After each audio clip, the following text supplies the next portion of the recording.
Hi hello students, welcome to LTX classes. నేను మీ SPR. ఈరోజు మనము హిందూ న్యూస్ అనాలిసిస్ అనేది చూడబోతున్నాం. ముఖ్యంగా 23rd మే 2023 యొక్క హిందూ న్యూస్ అనాలిసిస్ అనేది కాంప్రహెన్సివ్గా చూడబోతున్నాము. Let's get into the detail of it.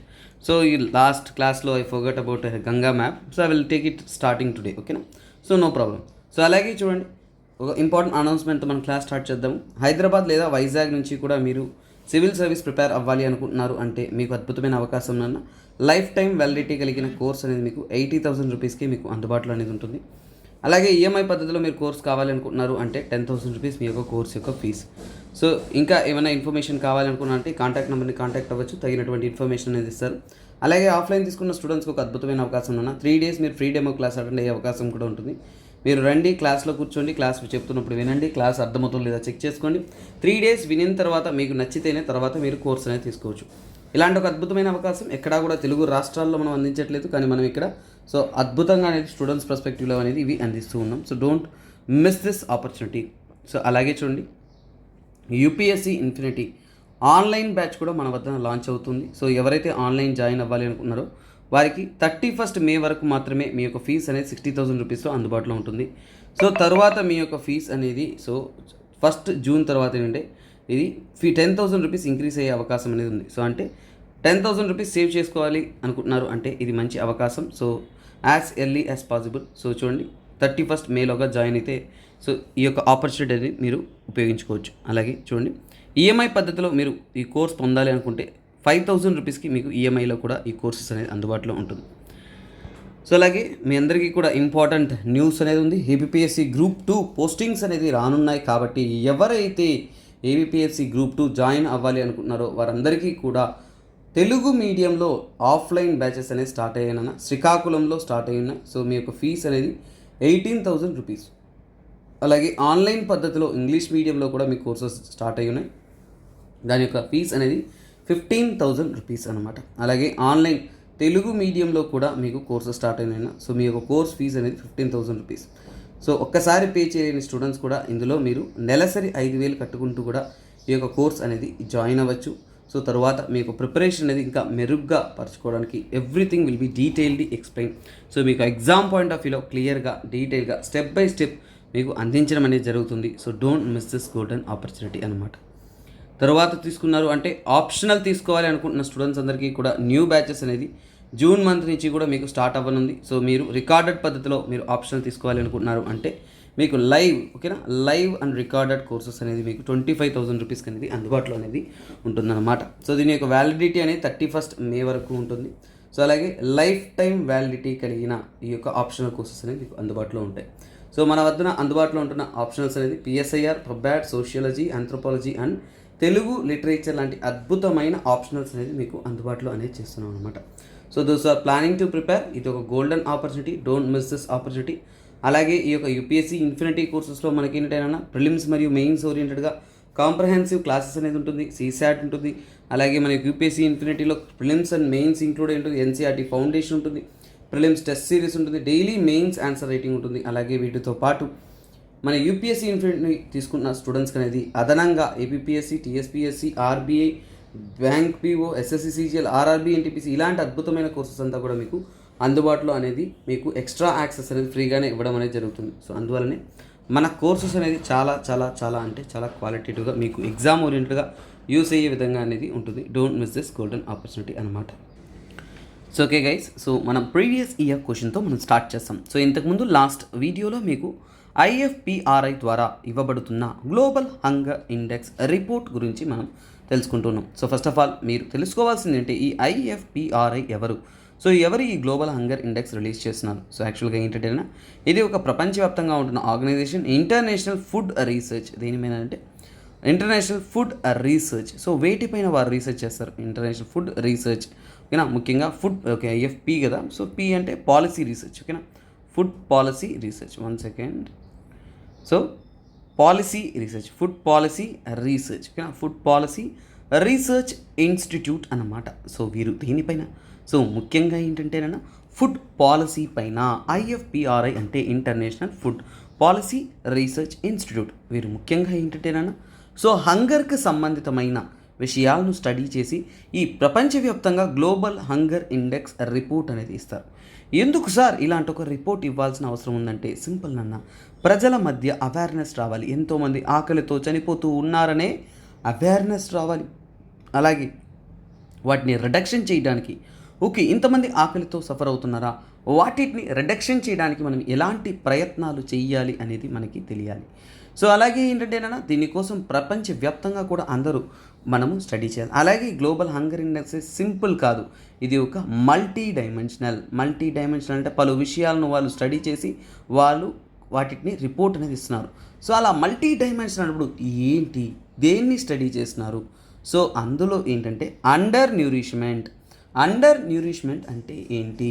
So for example ఏంటంటేనన్నా ప్రజలు ఎవరైతే ఉంటున్నారో అండర్ న్యూరిష్మెంట్ అంటే ఏంటంటేనన్నా టోటల్ పీపుల్లో, సో పర్సంటేజ్ ఆఫ్ పీపుల్, ఓకేనా, పర్సంటేజ్ ఆఫ్ పీపుల్ ఎంతమంది ప్రజలైతే, పర్సంటేజ్ ఆఫ్ పీపుల్ ఎంతమంది పీపుల్ అయితే, సో చూడండి లో క్యాలోరిఫిక్ ఇంటేక్, సో లో క్యాలోరిఫిక్ అంటే కెలోరిక్ ఇంటేక్ అంటారు, ఓకేనా. కెలోరిక్ ఇంటేక్ అంటే మనకి కావాల్సిన, ఓకేనా, మనకి కావాల్సిన సో క్యాలోరీ వాల్యూ కంటే కూడా తక్కువ మోతాదులో మనం తీసుకుంటున్నారు అంటే దాన్ని అండర్ న్యూరిష్మెంట్ అంటారు. సో ఇక్కడ హంగర్ అంటే ఏంటంటేనా ఇక్కడ నాట్ ఓన్లీ, సో హంగర్ అంటే ఒక సింపుల్ టర్మ్ కాదు, దాన్ని మల్టీ డైమెన్షనల్గా చూస్తున్నారు. అందులో అండర్ న్యూరిష్మెంట్ ఒకటి అంటే ఎంతమంది ప్రజలు అవసరానికంటే కూడా తక్కువ ఆహారాన్ని తీసుకుంటున్నారు, తక్కువ క్యాలరిఫిక్ వాల్యూ ఉండే ఆహారాన్ని తీసుకుంటున్నారు.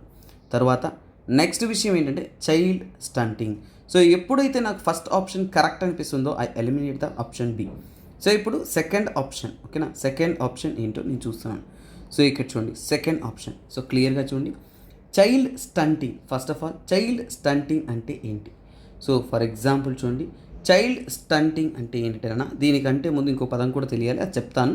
స్టంటింగ్ అంటే ఏంటంటేనన్నా ఫర్ ఎగ్జాంపుల్ ఏజ్ ఆఫ్ 5 సంవత్సరాల కాలంలో సో వాళ్ళు ఏంటంటేనన్నా లో హైట్, ఓకేనా, లో హైట్ దెన్ రిక్వైర్డ్ అంటే వాళ్ళు ఉండవలసిన హైట్ కన్నా కానీ, ఓకేనా, ఉండాల్సిన హైట్ కన్నా కానీ రిక్వైర్డ్ హైట్ కన్నా కానీ లో హైట్ ఉన్నా అంటే మనం ఉండాల్సిన హైట్ కన్నా కానీ ఆ ఏజ్లో చాలా తక్కువ హైట్ ఉన్నా అంటే ఎందుకని అది అండర్ న్యూట్రిషన్ అంటే తగినటువంటి పౌష్టికాహారం లేదు, న్యూట్రిషన్ సరిపడా లేదు, అలాంటప్పుడే వారిని అంటే stunting.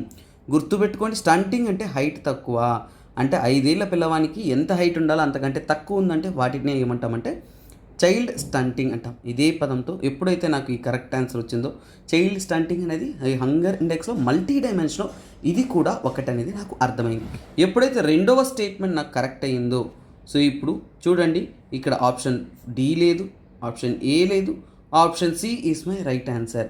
So third option correct అయినా రాంగ్ అయినా నా ఆప్షన్ సి అనేది కరెక్ట్ అయిపోయింది అనమాట. This is how you answer. So ఇలాగే ఎగ్జామ్లో సేవియర్ లాగా మనకి హెల్ప్ అవుతుంది ప్రతి క్వశ్చన్ కూడా.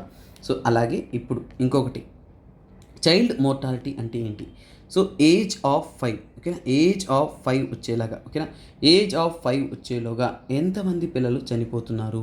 సో ముఖ్యంగా డెత్, ఏజ్ ఆఫ్ 5లోగా డెత్ని ఫేస్ చేస్తున్నారు అంటే దాన్ని మోర్టాలిటీ అంటే ఏంటి? సో మోర్టాలిటీ అంటే తెగున టై అన్నట్టు. సో అంటే 5 సంవత్సరాల లోగా పిల్లలు చనిపోతున్నారు అంటే చైల్డ్ మోర్టాలిటీ. ఈ 3 విషయాల్ని కూడా కన్సిడర్ చేసుకుంటూనే హంగర్ ఇండెక్స్ అనేది ఇస్తారు. ఇవి కాకుండా ఇంకొకటి కూడా ఉంది చైల్డ్ హంగర్ ఇండెక్స్కి, అది ఏంటంటే చైల్డ్ వాస్టింగ్ అంటారు, ఓకేనా. ఏమంటారు దాన్ని? చైల్డ్ వాస్టింగ్. సో చూడండి స్టంటింగ్కి వాస్టింగ్కి మనకి డిఫరెన్స్ అనేది తెలియాలి. పదాలు పిల్లలు చాలామంది చదువుతున్నప్పుడు ఇలాంటి పదాలను మిస్టేక్గా అనేది చేస్తుంటారు. వాస్టింగ్ అంటే ఏంటంటే ఏజ్ ఆఫ్ 5, ఏంటది? ఏజ్ ఆఫ్ 5, 5 సంవత్సరాలు రావడానికి ముందు 5 సంవత్సరాల లోపు వారు చూడండి లో వెయిట్ అంటే తక్కువ బరువు, లో వెయిట్ కలిగిన వారు అంటే సో తక్కువ బరువు కలిగిన వారిని అంటే వారిని చైల్డ్ వాస్టింగ్ అంటారు. సో మనకి క్లియర్గా అర్థమైంది స్టంటింగ్ అంటే ఏంటి, వాస్టింగ్ అంటే ఏంటి, తర్వాత మోర్టాలిటీ అంటే ఏంటి, అండర్ న్యూరిష్మెంట్ అంటే ఏంటి. ఈ 4 విషయాలని స్టడీ చేస్తే మల్టీ డైమెన్షనల్గా వాళ్ళు స్టడీ చేసి గ్లోబల్ హంగర్ ఇండెక్స్ అనేది రిలీజ్ చేస్తారు. సో రిపోర్ట్స్ అన్నీ కూడా చాలా చాలా క్రూషియల్, వెరీ సీరియస్, మనం గుర్తుపెట్టుకోవాలి. అలాగే నిన్న మనము గంగా నది యొక్క మ్యాప్ చూస్తాను అనేసి మిస్ అయిపోయింది. సో అందుకే ఈరోజు దాంతో స్టార్ట్ చేస్తాను. పర్వాలేదు, మనం రోజు ఏదో ఒక ఇంట్రెస్టింగ్ మ్యాప్ చూసుకుంటూ ఉన్నాము. సో ఓకేనా, డోంట్ వరీ గైస్. నాకు time feasibility maximum I will work for providing more content. Sometimes there will be issues, so అందువల్ల మిస్ అవ్వచ్చు, but mostly you can try it, ఓకేనా. చూడండి, గంగా నదిని పలు రకాలుగా చదవచ్చు. ఈ ఇమేజ్లో నేను చెప్పబోయేది ఏంటంటే నాన్న, సిటీస్, గంగా నది ప్రవాహంలో ఉంటున్న ఇంపార్టెంట్ సిటీస్, ఏ ఏ స్టేట్స్లో ఇది ఫ్లో అవుతుంది, అలా నేను ఈ కంటెంట్ అనేది డెలివర్ చేయబోతున్నాను. సో ఇక్కడ చూడండి, ఉత్తరాఖండ్ ప్రాంతంలో స్టార్ట్ అవుతున్న ఈ యొక్క గంగా అనేది అలా ఫ్లో అవుతూ రుద్రప్రయాగ్, దేవప్రయాగ్, రిషికేష్, హరిద్వార్ గుండా ఇలా వస్తుంది. సో ఇవేవో కూడా ఇంకొక మ్యాప్ ఉంది, నేను మళ్ళీ చెప్తాను. కాకపోతే ఇంపార్టెంట్ సిటీస్ ఫస్ట్ చెప్తున్నాను. రుద్రప్రయాగ్, దేవప్రయాగ్, రిషికేష్, హరిద్వార్, బిజ్నోర్. సో ఉత్తరాఖండ్లో బిజ్నోర్ వస్తుంది, గర్హముక్తేశ్వర్ వస్తుంది, నరోరా అనేది మీకు ఇంపార్టెంట్, ఓకేనా. సో ఇంపార్టెంట్గా అనేది మనకి ఎగ్జామ్స్లో సైన్స్ అండ్ టెక్లో కూడా వస్తుంది, న్యూక్లియర్ పవర్ ప్లాంట్స్ వాటికి రిలేటెడ్గా అది. తర్వాత పక్కన ఉంటుంది సిటీస్ చూడండి, ఇక్కడ ఫరూఖాబాద్, ఓకేనా, ఫరూఖాబాద్ ఉంటుంది. తర్వాత ఉత్తరాఖండ్లో కనౌజ్ చాలా చాలా ఇంపార్టెంట్, కాన్పూర్, దాల్మో, ఫతేహ్పూర్, అలహాబాద్. సో గుర్తుపెట్టుకోండి, అలహాబాద్ కూడా ఈ గంగా నది ప్రవాహ ప్రాంతంలో అనేది లొకేట్ అయి ఉంటుంది. తర్వాత సంగం, గాజీపూర్, వారణాసి, మర్చిపోలేని ముఖ్యమైనది వారణాసి. సో ఇక్కడ చూడొచ్చు మిర్జాపూర్, ఓకేనా, మిర్జాపూర్, ఇవన్నీ కూడా గంగా నది ప్రవాహంలో పక్కన ప్రాంతంలో ఉంటున్న ఇంపార్టెంట్ సిటీస్. తర్వాత గాజీపూర్ వస్తుంది, ఇవన్నీ కూడా ఉత్తరాఖండ్. తరువాత పాట్నాలో, అంటే ఫర్ ఎగ్జాంపుల్ పాట్నా బీహార్లో ఏ ప్రాంతం దగ్గర ఎంటర్ అవుతుంది, బక్సార్. తర్వాత పాట్నా, తర్వాత మొకామా, ముంగేర్ మీకు ఇంపార్టెంట్. తరువాత బగల్పూర్, అంటే మోడర్న్ ఇండియాలో అక్కడ చూస్తుంటారు. కహల్గామ్, ఫరాకా బ్యారేజ్. ఇక్కడ ఫరాకా బ్యారేజ్ నుంచి రెండుగా డివైడ్ అవుతుంది, ఒకటి బంగ్లాదేశ్ వైపు, ఒకటి ఇండియా వైపు. ఇక్కడ నుంచి ప్రవహిస్తున్న దాన్ని మనం హూగ్లీ రివర్ అంటాం అనమాట. బెర్హంపూర్, సెరంపూర్. తర్వాత ఇక్కడ చూసి దక్షిణేశ్వర్, హౌరా, గార్డెన్ రీచ్, ఇవన్నీ కూడా డైమండ్ హార్బర్, లాస్ట్ ఎండ్కి అనేది ఇక్కడ వస్తుంది. సో ఇది ఒక మ్యాప్, ఇంపార్టెంట్ సిటీస్ మీకు ఒకసారి చెప్తున్నాను. ఇప్పుడు మీకు అర్థమవుతుంది ఒక ఎగ్జామ్కి చదువుతున్నప్పుడు ఎలా చదవాలి, సార్ ఎలా చెప్తున్నారు, మనం ఆ విధంగా ప్రయత్నిస్తే బాగుంటుంది అనేది మీకు మ్యాప్ పాయింటింగ్ కూడా ప్రిపరేషన్ మెథడాలజీ తెలుస్తుంది అన్నమాట. సో నెక్స్ట్, సో చూడండి, ఇక్కడ మనకి గంగా నది ఎలా ప్రారంభమవుతుంది. సో చూడండి, గంగా నది రెండు ముఖ్యమైన కాల్డ్ సోర్సెస్ నుంచి వస్తుంది. ఒకటి చూడండి, ఇక్కడ గంగోత్రి నుంచి, సో ఓకేనా. సో ఇక్కడ చూడండి, గంగోత్రి నుంచి భగీరథిగా వస్తుంది. ఇక్కడ బద్రీనాథ్ నుంచి అలకనందగా అనేది వస్తుంది. సో చూడండి, ఈ అలకనంద భగీరథి కలిసే ప్రాంతమే దేవప్రయాగ్. ఏమంటాము, దేవప్రయాగ్. ఈ దేవప్రయాగ్ నుంచి కూడా ఇది గంగా నదిగా అనేది పలకడం అనేది జరుగుతుంది. సో అంటే ఏంటి, గంగా నది పేరు ఎలా వచ్చిందన్నా, ఒకవైపు భగీరథి, ఓకేనా, భగీరథి అనేది గంగోత్రి, భగీరథి, తర్వాత అలకనంద, ఈ రెండు నదులు కలిసి దేవప్రయాగ్ దగ్గర, అక్కడి నుంచి మనకి ఏమవుతుందంటే ఇది మనకి గంగా నదిగా పలకడం అనేది జరుగుతుంది అన్నమాట. సో తర్వాత మనం తీసుకున్నాము అంటే ఇక్కడ చూడండి, భగీరథి అనే ఒక గ్లేషియర్ దగ్గర నుంచి ఇక్కడ నుంచి ప్రారంభమైన అలకనంద ఇలా వెళుతున్న సమయంలో, సో చూడండి ఎడమ వైపు ట్రిబ్యూటరీస్గా, ఉపనదులుగా, సో చూడండి ధౌలీగంగా అనేది ఈ యొక్క అలకనందతో జాయిన్ అయ్యే ప్లేస్నే విష్ణుప్రయాగ్ అంటారు. మళ్ళీ ముందుకెళ్తున్న అలకనందతో నందాకిని అనే ఉపనది కలిశాక దాన్నే మనం నంద్ ప్రయాగ్ అంటాము. తరువాత అలకనంద కొద్దిగా ముందుకెళ్తుంటే పిండర్ గంగా అనే కర్ణప్రయాగ్ అంటారు. తర్వాత అన్నిటికన్నా ఇంపార్టెంట్ రుద్రప్రయాగ్ నుంచి వీటి యొక్క ప్రాముఖ్యత చాలా ఎక్కువ. కేదార్నాథ్ దగ్గర నుంచి మందాకిని నది, ఇది కుడివైపు ఉంటున్న ట్రిబ్యూటరీ. అలకనందకు ఉంటున్న రైట్ బ్యాంక్ ట్రిబ్యూటరీస్లో భగీరథి అండ్ మందాకిని ఇంపార్టెంట్. ఈ మందాకిని నది అనేది ఉపనది ఇలా వచ్చి ఇక్కడ కలిసిన తర్వాత రుద్రప్రయాగ్ అంటారు. సో అక్కడే రుద్రప్రయాగ్. ఈ రుద్రప్రయాగ్ అయిన తర్వాత ఇక్కడి నుంచి అంటే గంగా నది ప్లెయిన్స్ మధ్యలోకి, ఇక్కడి నుంచి చూడండి దేవప్రయాగ్ దాటిన తర్వాత, ఓకేనా. సో తర్వాత భగీరథి, అలకనంద దాటిన తర్వాత దేవప్రయాగ్ నుంచి కూడా ఇక్కడి నుంచి హరిద్వార్ ఆ ప్రాంతం దగ్గర నుంచి ఏంటంటేనన్నా ఇవి ప్లెయిన్స్లోకి ఎంటర్ అవుతుంది. అందుకనే ముఖ్యమైన పుణ్యక్షేత్రాలు అనేది ఇక్కడ లొకేట్ అయి ఉంటాయి. చాలా వరకు హిందూ ఇంపార్టెంట్ ప్లేసెస్. అలాగే పంచప్రయాగ్ అంటారు, ప్రయాగ్స్ కూడా మీరు గుర్తుపెట్టుకోవాలి. విష్ణుప్రయాగ్, నందప్రయాగ్, కర్ణప్రయాగ్, రుద్రప్రయాగ్ అండ్ దేవప్రయాగ్, ఇలాంటి 5 పంచప్రయాగ్స్ కూడా ఇక్కడే లొకేట్ ఉంటాయి. ఇది మన యొక్క మన యొక్క గంగా నది, ఓకేనా. సో కోర్గా మనకి ఎక్కడి నుంచి ఇంపార్టెంట్ వస్తుందో వాటిని మనం కాన్సన్ట్రేట్ చేయాలి. మిగతా వాటిలోకి వెళ్దామా. సో నెక్స్ట్ మనము ట్రిబ్యూటరీస్ ఆఫ్ గంగాలోకి వెళ్దాం. సో ఇక్కడ చూడండి, చాలా చాలా ముఖ్యమైనది ట్రిబ్యూటరీస్ ఆఫ్ గంగాలో. సో ఇక్కడ చూడండి, గంగా నది ఇక్కడ చూడండి మనకి ఎక్కడి నుంచి స్టార్ట్ అయింది, ఇంతకుముందు ప్రారంభం అనేది మీకు చూపించా కదా. గంగా నది అనేది అలకనంద భగీరథి కలిశాక ఇక్కడ ఉంటున్నాం, ఓకేనా. ఎక్కడన్నా మనకి దేవప్రయాగ్ తర్వాత రిషికేశు, హరిద్వారు ఉండ, ఓకేనా. హరిద్వార్ దాటాక ఇది ప్లెయిన్స్లోకి సమాంతర నేలలోకి అనేది ఇలా వస్తుంది మన యొక్క సోకాల్ గంగా నది. ఇలా గంగా నది ప్రవహిస్తున్నప్పుడు దానికి ఎడమ వైపు ఉన్న ట్రిబ్యూటరీస్ ఏంటో ఫస్ట్ చూద్దాం. ఓకేనా, ఎడమ వైపు ఉన్న ట్రిబ్యూటరీస్లో చూడండి రామ్ గంగా. సో రామ్ గంగా ఇటు కలుస్తుంది. తర్వాత ఏంటంటేనన్నా ఇక్కడ చూసారు అంటే గోమతి, ఇంకో నది ఏంటి ఉపనది గోమతి అనేది వస్తుంది. గోమతి ఎక్కడ కలుస్తుంది? వారణాసి పరిసర ప్రాంతాల్లో, ఆ ప్రాంతాల్లో అనేది జాయిన్ అవుతుంది. తర్వాత వస్తున్న ఓకేనా లెఫ్ట్ బ్యాంక్ ట్రిబ్యూటరీ గాగ్రా నది యొక్క ఉపనది ఒకటి ఉంటుంది. సో దాన్ని శారదా అంటారు. సో శారదా అంటారు ఇక్కడ ఉంటుంది. అంటే ఇండియా మరియు నేపాల్, బాగా చూడండి ఈ శారదా నది అనేది ఇండియా మరియు నేపాల్ మధ్య బార్డర్గా అనేది ఫామ్ అవుతుంది శారదా నది. ఓకేనా, సో అది తర్వాత మనం ఇలా చూసుకుంటున్నాము అంటే సో రాప్తి అనేది కూడా ఈ గాగ్రా. సో చూడండి రామ్గంగా, గోమతి, గాగ్రా. తర్వాత తీసుకుంటున్నారు అంటే గాండక్, ఇది కూడా మనకి మోస్ట్లీ నేపాల్ కొండల ప్రాంతాల్లో ప్రారంభమై ఇండియాలోకి ఫ్లో అవుతుంది. తర్వాత లాల్బాకియా అనేది ఇలా వస్తుంది. తర్వాత కోసీ నది, సో సప్త కోసి అంటారు, ఇది సో శారో ఆఫ్ బీహార్ అంటారు. చాలా వరకు ఈ ప్రాంతాల్లో వరదలు సృష్టించడంలో ఇవి చాలా ముఖ్యమైన రోల్ ప్లే చేస్తుంది. తర్వాత ఇక్కడ తీసుకున్నట్టే ఫరాకా బ్యారేజ్ తర్వాత రెండుగా విడిపోతుంది, పద్మా అండ్ హూగ్లీ నదిగా. తర్వాత హూగ్లీ నది ఒడ్డు ప్రాంతంలోనే మనకి సో కాల్ కోల్కత్తా అనేది లొకేట్ అయి ఉంటుంది. సో ఇది మనకి చూసిన లెఫ్ట్ బ్యాంక్ ట్రిబ్యూటరీస్. మరి రైట్ బ్యాంక్ ట్రిబ్యూటరీస్లోకి వచ్చామంటే కుడివైపు ఉంటున్న ఉపనదుల్లో గంగా నదికి అతి ముఖ్యమైన చాలా పెద్ద ఉపనది ఏదైనా ఉంటే సో ఇక్కడ చూడండి ఇది మన యమున అనేది ఎక్కడ? సో రైట్ సైడ్ ట్రిబ్యూటరీగా వస్తుంది గంగాకి. ఈ ప్రాంతాన్నే దోబ్, గంగా యమున దోబ్ అంటారు. చాలా సారవంతమైన భూమి. ఓకేనా, సో యమునా నది పక్కనే మనకి ఢిల్లీ అనేది లొకేట్ అయి ఉంటుంది. తర్వాత మధుర, ఆగ్రా ఇవన్నీ కూడా యమునా నది. యమునా గంగా కలిసే ప్రాంతాన్ని ప్రయాగ్రాజ్ అంటాం, అలహాబాద్ అంటాం. యమునా నదికి ఉంటున్న ఉపనదుల్లో చూడండి ఎడమవైపున్న ఉపనది రింద్ మాత్రమే, బట్ కుడివైపున్న ఉపనదులు చాలా ముఖ్యం. ఎందుకంటే ఇక్కడ చూడొచ్చు. సో చూడండి యమునా నది యొక్క ఉపనదుల్లో ప్రముఖమైన నది చంబల్ నది యొక్క ఉపనది బనాస్. ఓకేనా, బనాస్. తర్వాత పర్బాటి, కాళీ, సింధ్ ఇవన్నీ కూడా ఇక్కడ నుంచి చంబల్తో కలుస్తుంది. చంబల్ చాలా ముఖ్యమైనది. తర్వాత వస్తుంది సింధ్. తర్వాత బేట్వా, కెన్ బేట్వా అనేది చాలా ముఖ్యమైన ఒక ప్రాజెక్టు. ఏంటంటే ఈ రెండు ప్రాంతాలను బుందేల్ఖండ్ ప్రాంతాల్లో ఈ రెండింటిని కనెక్ట్ చేస్తున్నారు. So important. తర్వాత చూడండి ఇవన్నీ కూడా యమునాకి ఉపనదులు. ఆ యమునా ఇంటర్న్ అనేది మన గంగా నదితో కలుస్తుంది అనమాట. కాకపోతే డైరెక్ట్గా గంగా యొక్క రైట్ బ్యాంక్ ట్రిబ్యూటరీస్కి యమునా తర్వాత ఏదైనా ఉందంటే అది టోన్స్ అనమాట, టర్న్స్ అంటారు. తర్వాత సన్. సో చూడండి సన్ అనేది ఇంకొక ఇంపార్టెంట్ లాంగెస్ట్ రైట్ బ్యాంక్ అంటే కుడివైపు ఉంటున్న ట్రిబ్యూటరీస్లో ఉపనదుల్లో ఇది చాలా ముఖ్యం.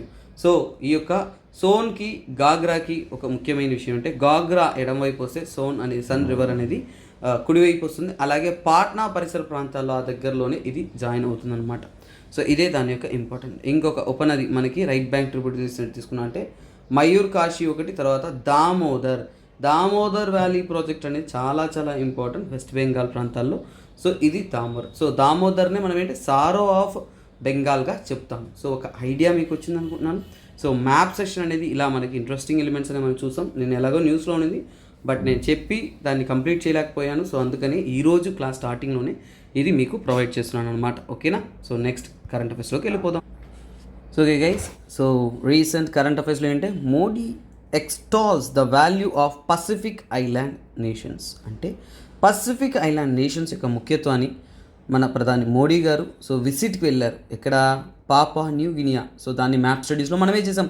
సో పాపా న్యూ గినియా వెళ్ళినప్పుడు అక్కడ ఏంటంటేనా Pacific island countries.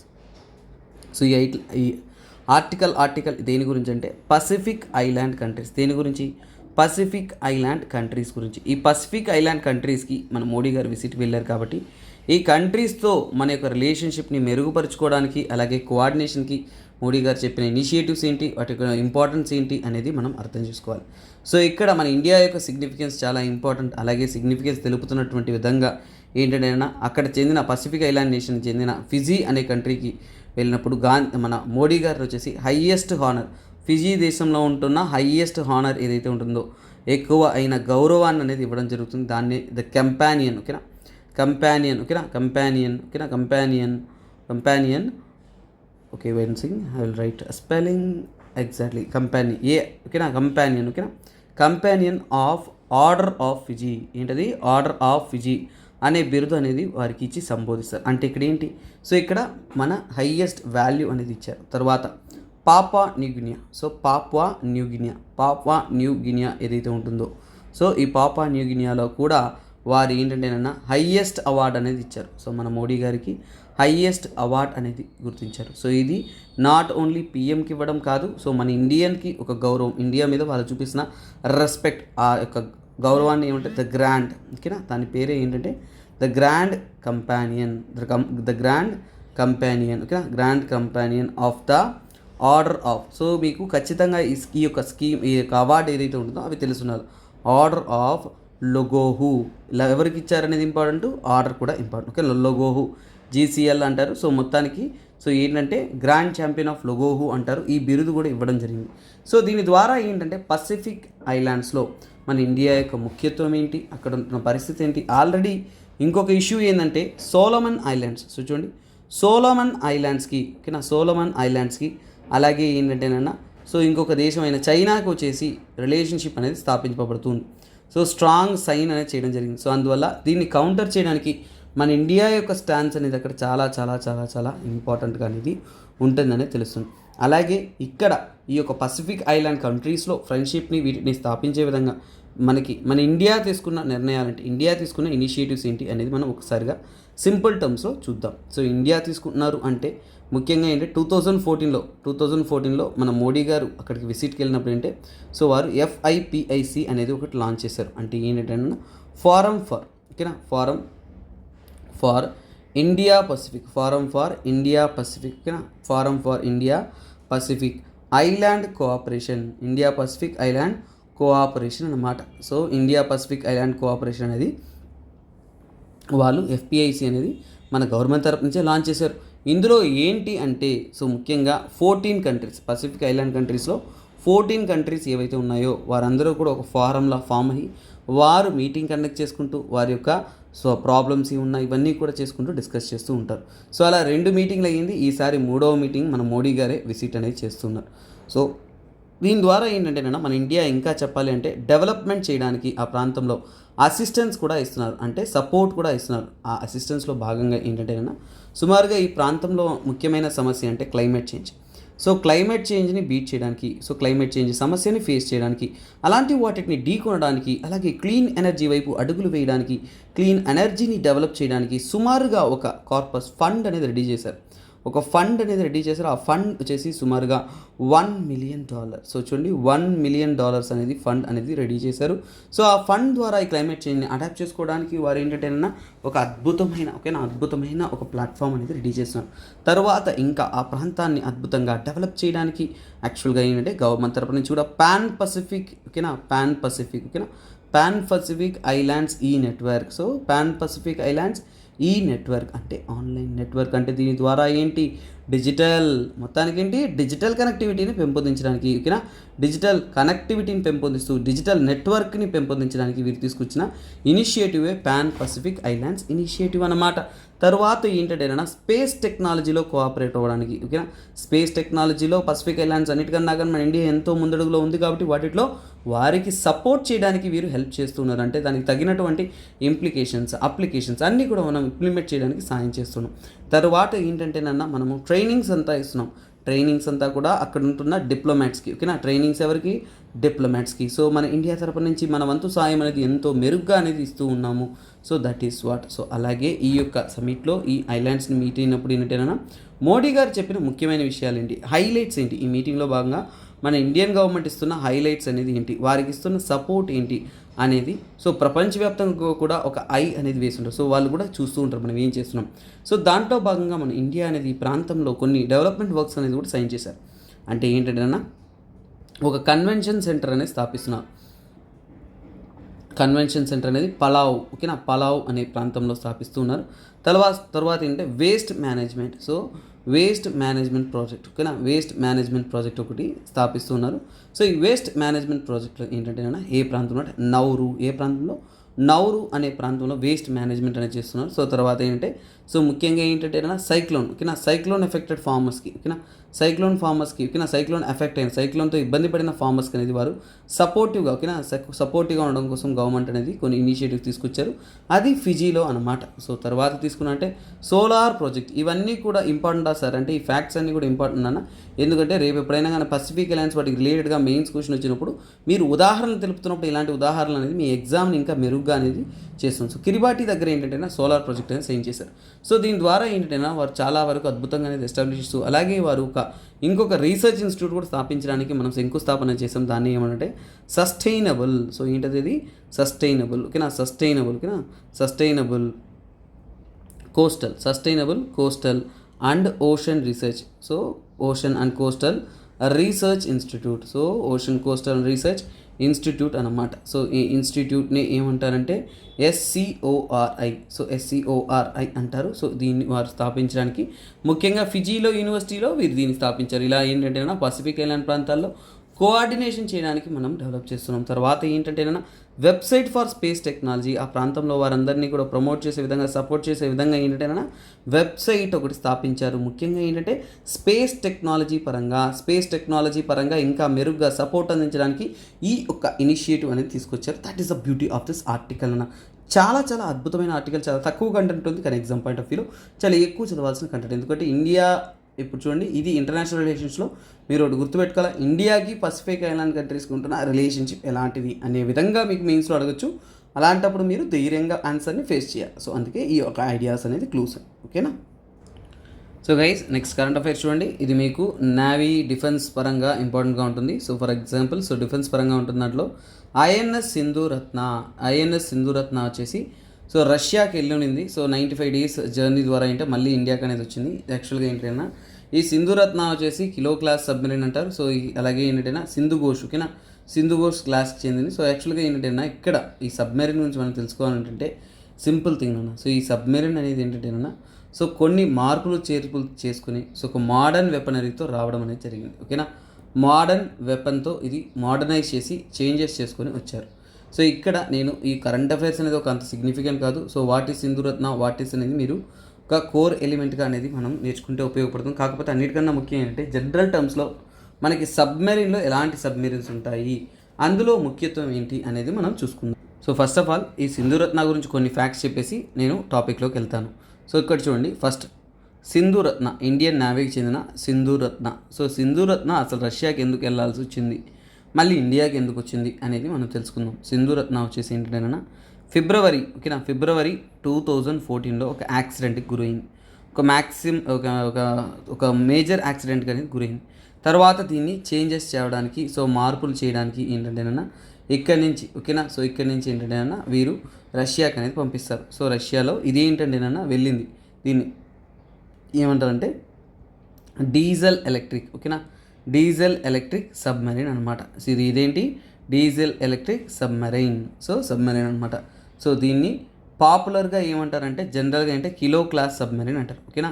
So kilo class submarine అంటారు. ఈ యొక్క మాట ఎవరంటారంటే జనరల్గా నాటో తరపు నుంచి ఈ మాట అనేది ఉపయోగిస్తారు ఓకేనా. సో అలాగే ఏంటంటే సో మన నేవీలో తీసుకున్నప్పుడు ఈ యొక్క డీజిల్ ఎలక్ట్రిక్ సబ్మెరైన్స్ అనేది సుమారుగా 8 అనేది ఉన్నాయి. సో వాటిని కిలో క్లాస్ అని కూడా అంటారు. సో చాలామందికి ఒక వెంటనే డౌట్ వచ్చింటుంది, ఇక్కడ ఏం సార్ సింధు ఘోష్ క్లాస్ అన్నారు, ఇక్కడ ఏం సార్ ప్రారంభ దశలో కిలో క్లాస్ అన్నారు, హిందూ పేపర్ ఒకటి తప్పించాడు, వెంటనే మీరంతా సైంటిస్టులు అయిపోయేసి ఒక పెద్ద మిస్టేక్ని కనుక్కున్నట్టు ఫీల్ అయిపోతుంటారు. బట్ వాస్తవానికి మనం అర్థం చేసుకోవాలి, కిలో క్లాస్తో పాటు ఏంటంటేనన్నా సో ఇది కిలో క్లాస్ అని కూడా అంటారు. కిలో క్లాస్ కాకపోయినా సరే సింధు ఘోష్ క్లాస్ అని కూడా అంటారు. ఏమంటారు, సింధు ఘోష్ క్లాస్ అని అంటారు. సో ముఖ్యంగా ఏంటంటే రష్యా నుంచి కూడా ఓకేనా. సో ఇది రష్యా నుంచి కూడా మనం తెచ్చుకున్న ఒక సబ్మెరైన్ క్లాసు. సో అలాగే మన నేవీలో ఓకేనా, మన ఇండియన్ నేవీలో ఇది ఇప్పుడు తెచ్చింది కాదు నాన్న, ఇండియన్ నేవీలో ఇది ముఖ్యంగా ఏంటంటేనన్నా ఫ్రమ్ 1988 నుంచి కూడా ఇది ఇంప్లిమెంటేషన్స్లో అనేది ఉంది. సో చాలా ముఖ్యమైన సబ్మెరైన్స్ అనమాట. సో ఇక్కడ దాకా ఒక బేసిక్ సెన్స్ అర్థమైంది. సో ఇక్కడ నేను మీకు చెప్పినప్పుడు ఒకటి చెప్పాను, డీజిల్ అండ్ ఎలక్ట్రిక్ అన్నాను. సో ఇక్కడ మనకి డీజిల్ పవర్డ్ సబ్మెరైన్స్ ఉంటాయి, అవి కాకుండా ఇంకా వేరే సబ్మెరైన్స్ ఉన్నాయా, అవి ఏంటి అనేది మనం తెలుసుకుందాం.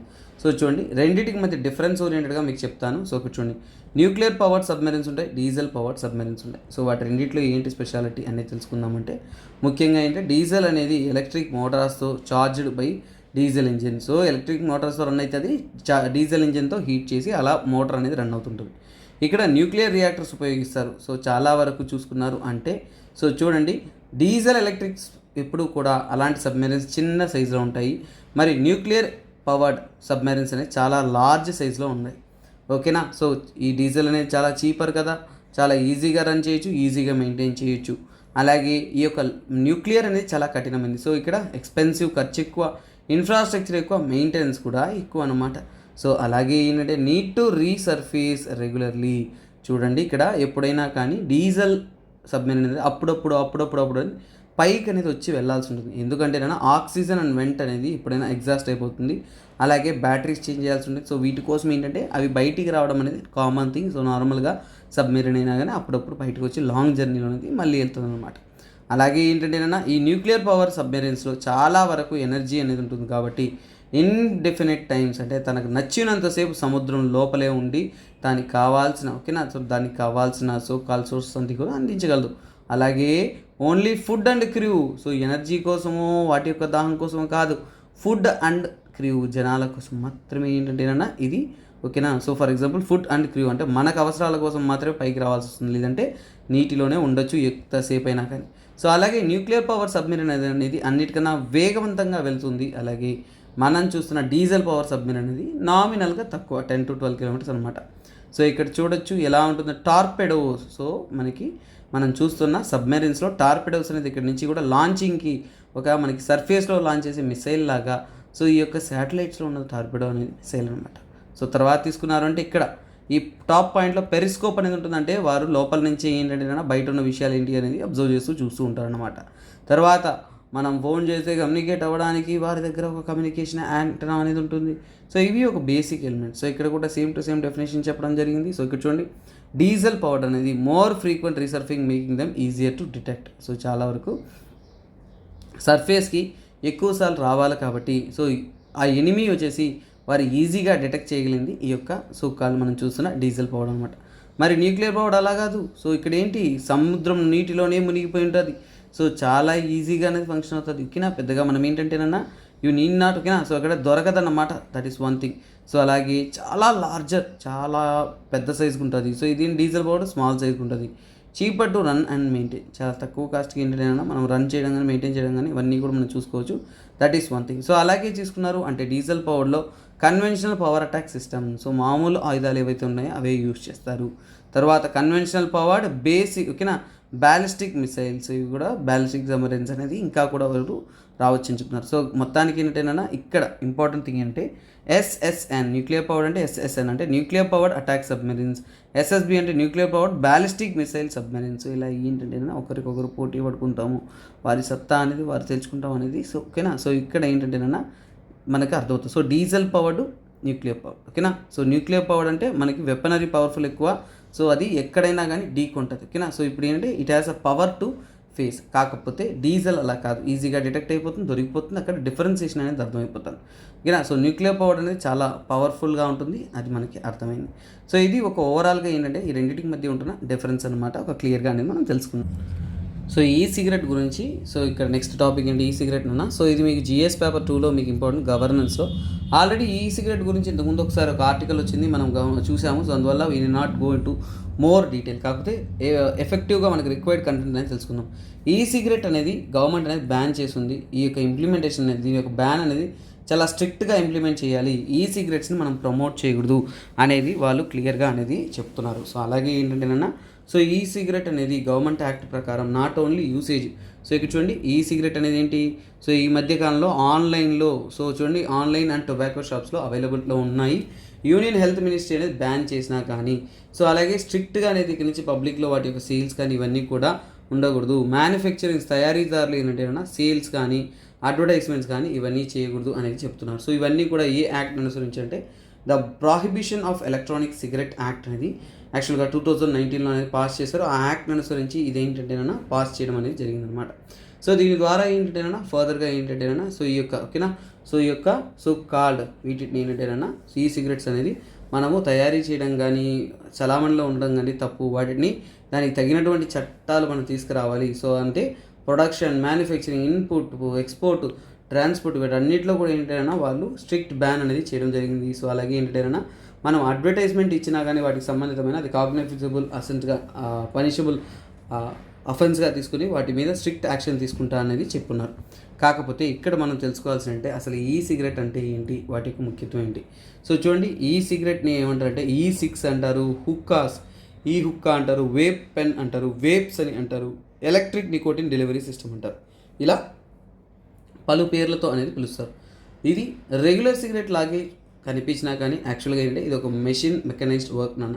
సో ఇది ఎలా వర్క్ అవుతుందంటే ఇక్కడ బ్యాటరీ అనేది ఉంటుంది. యాక్చువల్గా ఈ పార్ట్లో మనకి బ్యాటరీ అనేది ఉంటుంది.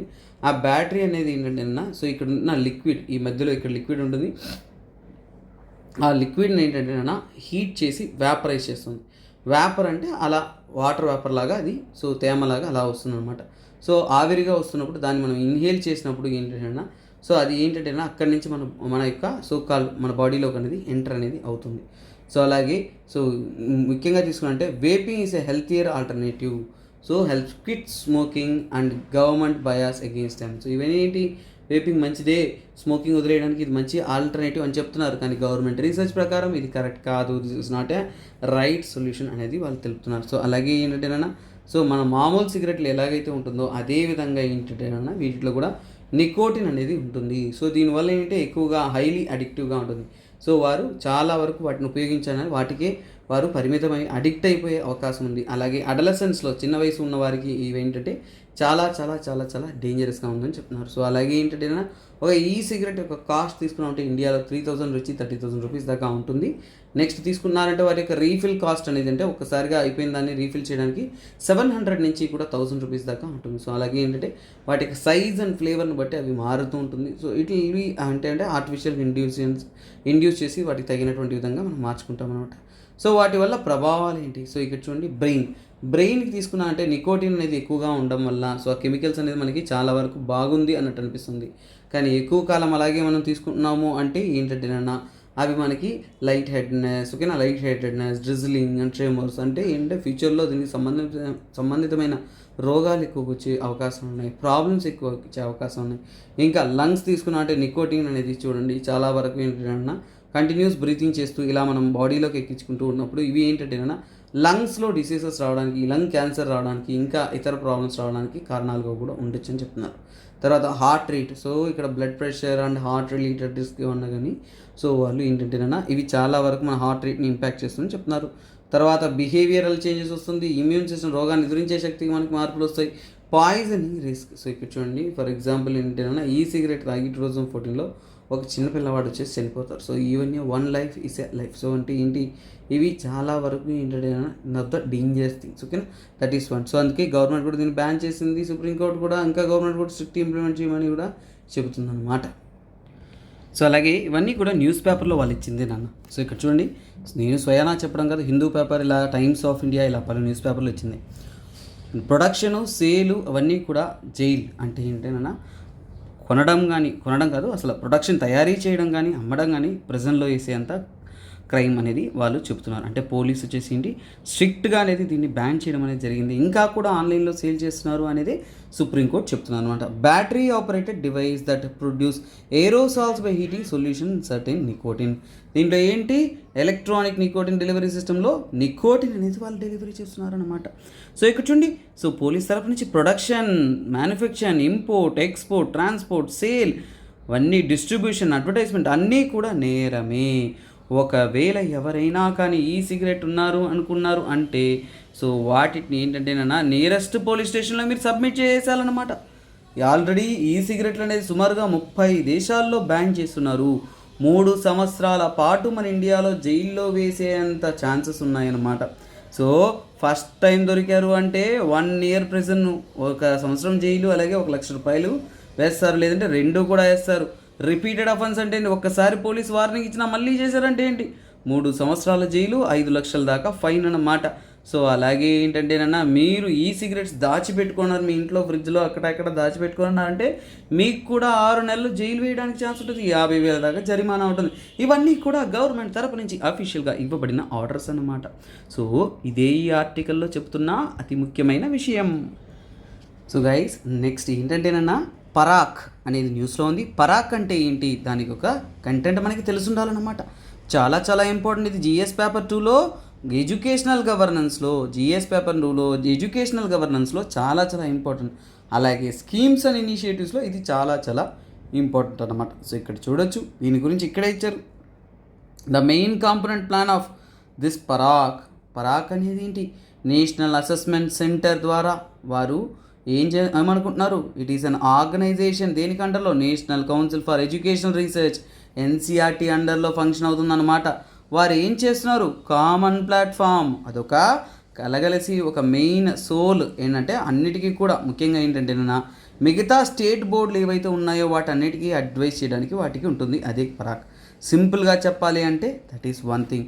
సో ఇక్కడ మనము పరాక్లోకి వెళ్దాము. సో ఓకేనా. సో ఈ పరాక్ ఇనిషియేటివ్ అనేది ఎవరు తెచ్చారు, ఎందుకు తెచ్చారు అంటే ఏంటి, ఒక బ్రీఫ్ వ్యూ తెలిసింది, డీటెయిల్ వ్యూలోకి వెళ్తాం. సో చూడండి, పరాక్ అనేది సో ఎందుకు అంటేనన్నా ఇట్ ఈస్ పార్ట్ ఆఫ్ ముఖ్యంగా నేషనల్ ఎడ్యుకేషన్ పాలసీ. మన ఇండియా తరపు నుంచి కూడా నేషనల్ ఎడ్యుకేషన్ పాలసీ ఏదైతే ఉంటుందో నేషనల్ ఎడ్యుకేషన్ పాలసీ, సో ఈ నేషనల్ ఎడ్యుకేషన్ పాలసీని ఇంప్లిమెంట్ చేసే విధంగా, సో దాన్నే NEP 2020 అంటారు. NEP 2020ని ఇంప్లిమెంట్ చేసే విధంగా తెచ్చిందే ఈ యొక్క పరాక్. సో దాన్ని నెరవేర్చుకోవడానికి అంటే ఏంటంటేనన్నా సో ఇది ఏంటి, ఇది ఒక కామన్ ప్లాట్ఫామ్ లాంటిది రెడీ చేస్తున్నారు. కామన్ ప్లాట్ఫామ్ అంటే ఒక విషయాన్ని వాళ్ళు స్టడీ చేసి ఒక మెయిన్గా ఏంటంటే ఒక కోఆర్డినేటింగ్ బాడీ లాగా చెప్పుకోవచ్చు. ఓకేనా. కామన్ ప్లాట్ఫామ్గా రెడీ చేస్తూ ఈ ప్లాట్ఫామ్ యొక్క ముఖ్య ఉద్దేశాలు ఎలా ఇచ్చారు అంటే, ఫర్ ఎగ్జాంపుల్ తీసుకోండి ఇక్కడ. సో మిగతావన్నీ కూడా ఫర్ ఎగ్జాంపుల్ అంటే ఒక స్టాండర్డ్ బాడీగా అంటే ఏంటి, ఒక స్టాండర్డ్ ఆర్గనైజేషన్గా స్టాండర్డ్ బాడీగా ఫామ్ అయ్యి ముఖ్యంగా school boards, several school boards అంటే మన ఇండియాలో చూడండి పలు స్కూల్ బోర్డ్స్ ఉన్నాయి. అంటే ఏపీ స్కూల్ బోర్డు అలా ఒక్కొక్క స్టేట్కి ఉన్నాయి, డిఫరెంట్ స్కూల్ బోర్డ్స్ ఉన్నాయి. ఇక్కడ చూడండి aim to unify 60 school boards అంటే అలా స్కూల్ బోర్డ్స్లో ఒక్కొక్కరికి ఒక్కొక్క కరికులం, ఒక్కొక్కరికి ఒక ప్యాటర్న్ ఆఫ్ లెర్నింగ్, ఇండియా మొత్తం మీద అలా పలు విధానాలతో వాళ్ళు అడ్మినిస్ట్రేషన్ చేయకుండా వాటన్నిటిని కలుపుకుంటూ ఒక సిస్టంలోకి తేవడం, ఒక స్కూల్ బోర్డ్ ద్వారా కొత్త అసెస్మెంట్ తేవడం. సో అంటే న్యూ అసెస్మెంట్ ప్యాటర్న్ అంటే చూడండి, మనకి స్కూల్లో ఎగ్జామ్లు పెట్టి మనల్ని అసెస్మెంట్ చేస్తారు కదా, ఆ విధంగానే ఈ యొక్క స్కూల్ని కూడా టెస్ట్ చేయడానికి, పిల్లల్ని టెస్ట్ చేయడం, అన్నిటికీ కూడా కొత్త అసెస్మెంట్ ప్యాటర్న్ తేవడం, మోడర్న్ వేస్లో వాటిని ఎలా ఇంప్లిమెంట్ చేయాలి అనేది రీసెర్చ్ చేయడం, తర్వాత వాటిని ప్రమోట్ చేయడం, ఒకరినొకరు కొలాబరేట్ చేసుకోవడం, దానికోసం ఫామ్ అయిన ఆర్గనైజేషన్. ఇది ఎవరికి అండర్లో ఉంది, it is under the NCERT. ఓకేనా. సో ఇది ఆల్రెడీ మనం చూసాము, national council for educational research and training. So వాటికి అండర్లోనే వీటిని తీసుకొస్తున్నారు. సో దీని ద్వారా ఏంటంటేనన్నా వారు ఆ ప్రాంతంలో స్కూల్స్ వాటిని కోఆర్డినేట్ అంటే కలుపుకుంటూ వారందరూ కూడా ఏంటంటేనన్నా ఒక పీరియాడిక్ లెర్నింగ్ అవుట్కమ్ అంటే పీరియాడిక్ అంటే కాలకాలానికి ఎలాగా, ఫర్ ఎగ్జాంపుల్ మనకి మంత్లీ ఎగ్జామ్స్ ఎలాగైతే జరుగుతాయి, quarterly exams, half yearly exam, final annual exam. So అంటే పీరియాడిక్ లెర్నింగ్ అంటే ఏంటి, పీరియాడిక్ లెర్నింగ్ అవుట్కమ్ అంటే టైం టు టైం మీరు ఎంత మాత్రం నేర్చుకున్నారు అనే దాన్ని టెస్ట్ చేసే విధంగా periodic learning outcome test. So ఇప్పుడు మీకు అర్థమైంది, యూనిట్ టెస్ట్ 1 ఇలా 2 ఎలాగైతే ఉంటుందో అదేవిధంగా మీ యొక్క స్టడీని వాటిని స్టడీ చేసి అనలైజ్ చేయడానికి, ఇలాంటి అసెస్మెంట్ చేయడానికి ఒక వారీగా ఏంటంటే నేషనల్ అసెస్మెంట్ సర్వే అనేది తెస్తున్నారు. సో నేషనల్ అచీవ్మెంట్ సర్వే అనేది తెస్తున్నారు. ఇది నేషనల్ వారీగా ఉంటున్న ఒక సర్వే, NAS అని అంటారన్నమాట. తరువాత తీసుకుంటున్నారు అంటే స్టేట్ అచీవ్మెంట్ సర్వే. సో ఇంకోటి ఏంటి, స్టేట్ అచీవ్మెంట్ సర్వే, స్టేట్ వారీగా చెక్ చేయడానికి వాటికి కూడా ఉంటున్న ఒక సర్వే అన్నమాట. సో ఇక్కడ దీని ద్వారా ఈ స్కూల్ అసెస్మెంట్, ఎగ్జామ్ రిఫార్మ్స్ అన్నిటినీ కూడా వారు అసెస్ చేస్తారు. సో ఇక్కడ చూడండి, ఈ అసెస్మెంట్ అంటే వాళ్ళు చెక్ చేయడం మీరు ఎంత మాత్రం పెర్ఫామ్ చేస్తున్నారు అనేది. అలాగే ఏంటంటేనా వీటి యొక్క మెయిన్ ఉద్దేశం, ఈ పరాక్ యొక్క మెయిన్ ఎయిమ్ ఏంటి, ముఖ్య ఉద్దేశం ఏంటి, ముఖ్యంగా ఏంటంటేనా మన ఇండియా అంతా కూడా యూనిఫామ్ అంటే మీరు వేసుకునే యూనిఫామ్ కాదు, ఒక కామన్గా అందరూ ఒకే పద్ధతిని ఒకే రూల్స్ని ఫాలో అయ్యే విధంగా యూనిఫామ్ నార్మ్స్ అంటే మనమంతా కూడా ఒకే రూల్స్ అండ్ రెగ్యులేషన్స్ ఫాలో అయ్యే విధంగా, అలాగే గైడ్ లైన్స్ ఉండే విధంగా. సో అంటే ఇండియా వైడ్ ఉంటున్న ప్రతి ఒక్క స్టేట్ బోర్డ్స్ని కలుపుకుంటూ స్టూడెంట్స్ అందరినీ కూడా ఒకేలా ఎవాల్యుయేట్ చేస్తూ ఒకేలా అసెస్మెంట్ చేయడానికి, అలా చేయడానికి ఇది ఒక మెథడ్గా తెస్తున్నాం. అలాగే చూడండి ఇక్కడ అసెస్మెంట్ ప్యాటర్న్, ఓకేనా, ఎన్హాన్స్ అండ్ అసెస్మెంట్ ప్యాటర్న్. ముందున్నలాగా స్కూల్ టెస్టులు పెట్టేసి ర్యాంకులు మార్కులు కాకుండా మీ యొక్క, ఓకేనా, మీ యొక్క క్యాపబిలిటీని బట్టి, మీ యొక్క ఎబిలిటీని బట్టి, స్కిల్ని బట్టి, ఓకేనా. సో ఎన్హాన్స్ అసెస్మెంట్ ప్యాటర్న్ అంటే ముందున్న అసెస్మెంట్ కాకుండా ఇప్పుడు కొత్త తరహాలో మార్పు చేసుకుంటూ మనకి స్కిల్ రిక్వైర్మెంట్ బట్టి, స్కిల్ని బట్టి, అలాగే నూతనంగా ఉంటున్న 21st సెంచురీకి తగినటువంటి విధంగా మిమ్మల్ని అనలైజ్ చేస్తారు. ఎగ్జామ్ రాశారా, ఇన్ని మార్కులు తెచ్చారా, నువ్వు బాగో టాప్, లేదంటే లేదు అనే విధంగా కాకుండా కొత్త తరహాలో మార్పులు తీసుకొస్తూ మనం అసెస్మెంట్ అనేది తీసుకుంటున్నాం. సో ఇలా మనం కొత్త తరహాలో అసెస్మెంట్ చేయడం వల్ల ఏంటి సార్ ప్రయోజనము? మనము డిస్పారిటీస్ని తగ్గొచ్చు. రెడ్యూస్ ద డిస్పారిటీస్ అంటే స్టూడెంట్స్ మధ్యలో ఉంటున్న భేదాలు ఏదైతే ఉన్నాయో, డిస్పారిటీ ఏదైతే ఉన్నాయో అది మనం చాలా వరకు తగ్గించవచ్చు అనమాట.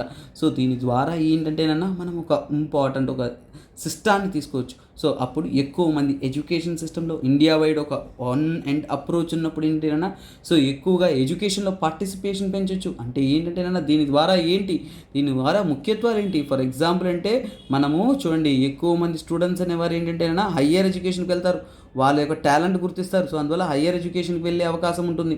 తర్వాత ఏంటంటేనా ఇన్నోవేషన్, కొత్త తరహాలో మనం ఏంటంటేనా కొత్త విషయాలను కనుక్కోవడానికి ఇన్నోవేషన్స్ హెల్ప్ అవుతుంది. అలాగే ఎవాల్యుయేషన్ని, ప్రజలను స్టూడెంట్స్ని ఎవాల్యుయేషన్ ఎలా చేస్తున్నారు అనేది మనకి ఇంకా అద్భుతమైన నూతనమైన పద్ధతిలో చేయడానికి ఉంటుంది. కాలానికి తగినట్టు మనం మారాలి, కానీ పాత పద్ధతులతో ఉండకూడదు అనేదాన్ని ఇక్కడ క్లియర్గానే తెలుస్తుంది.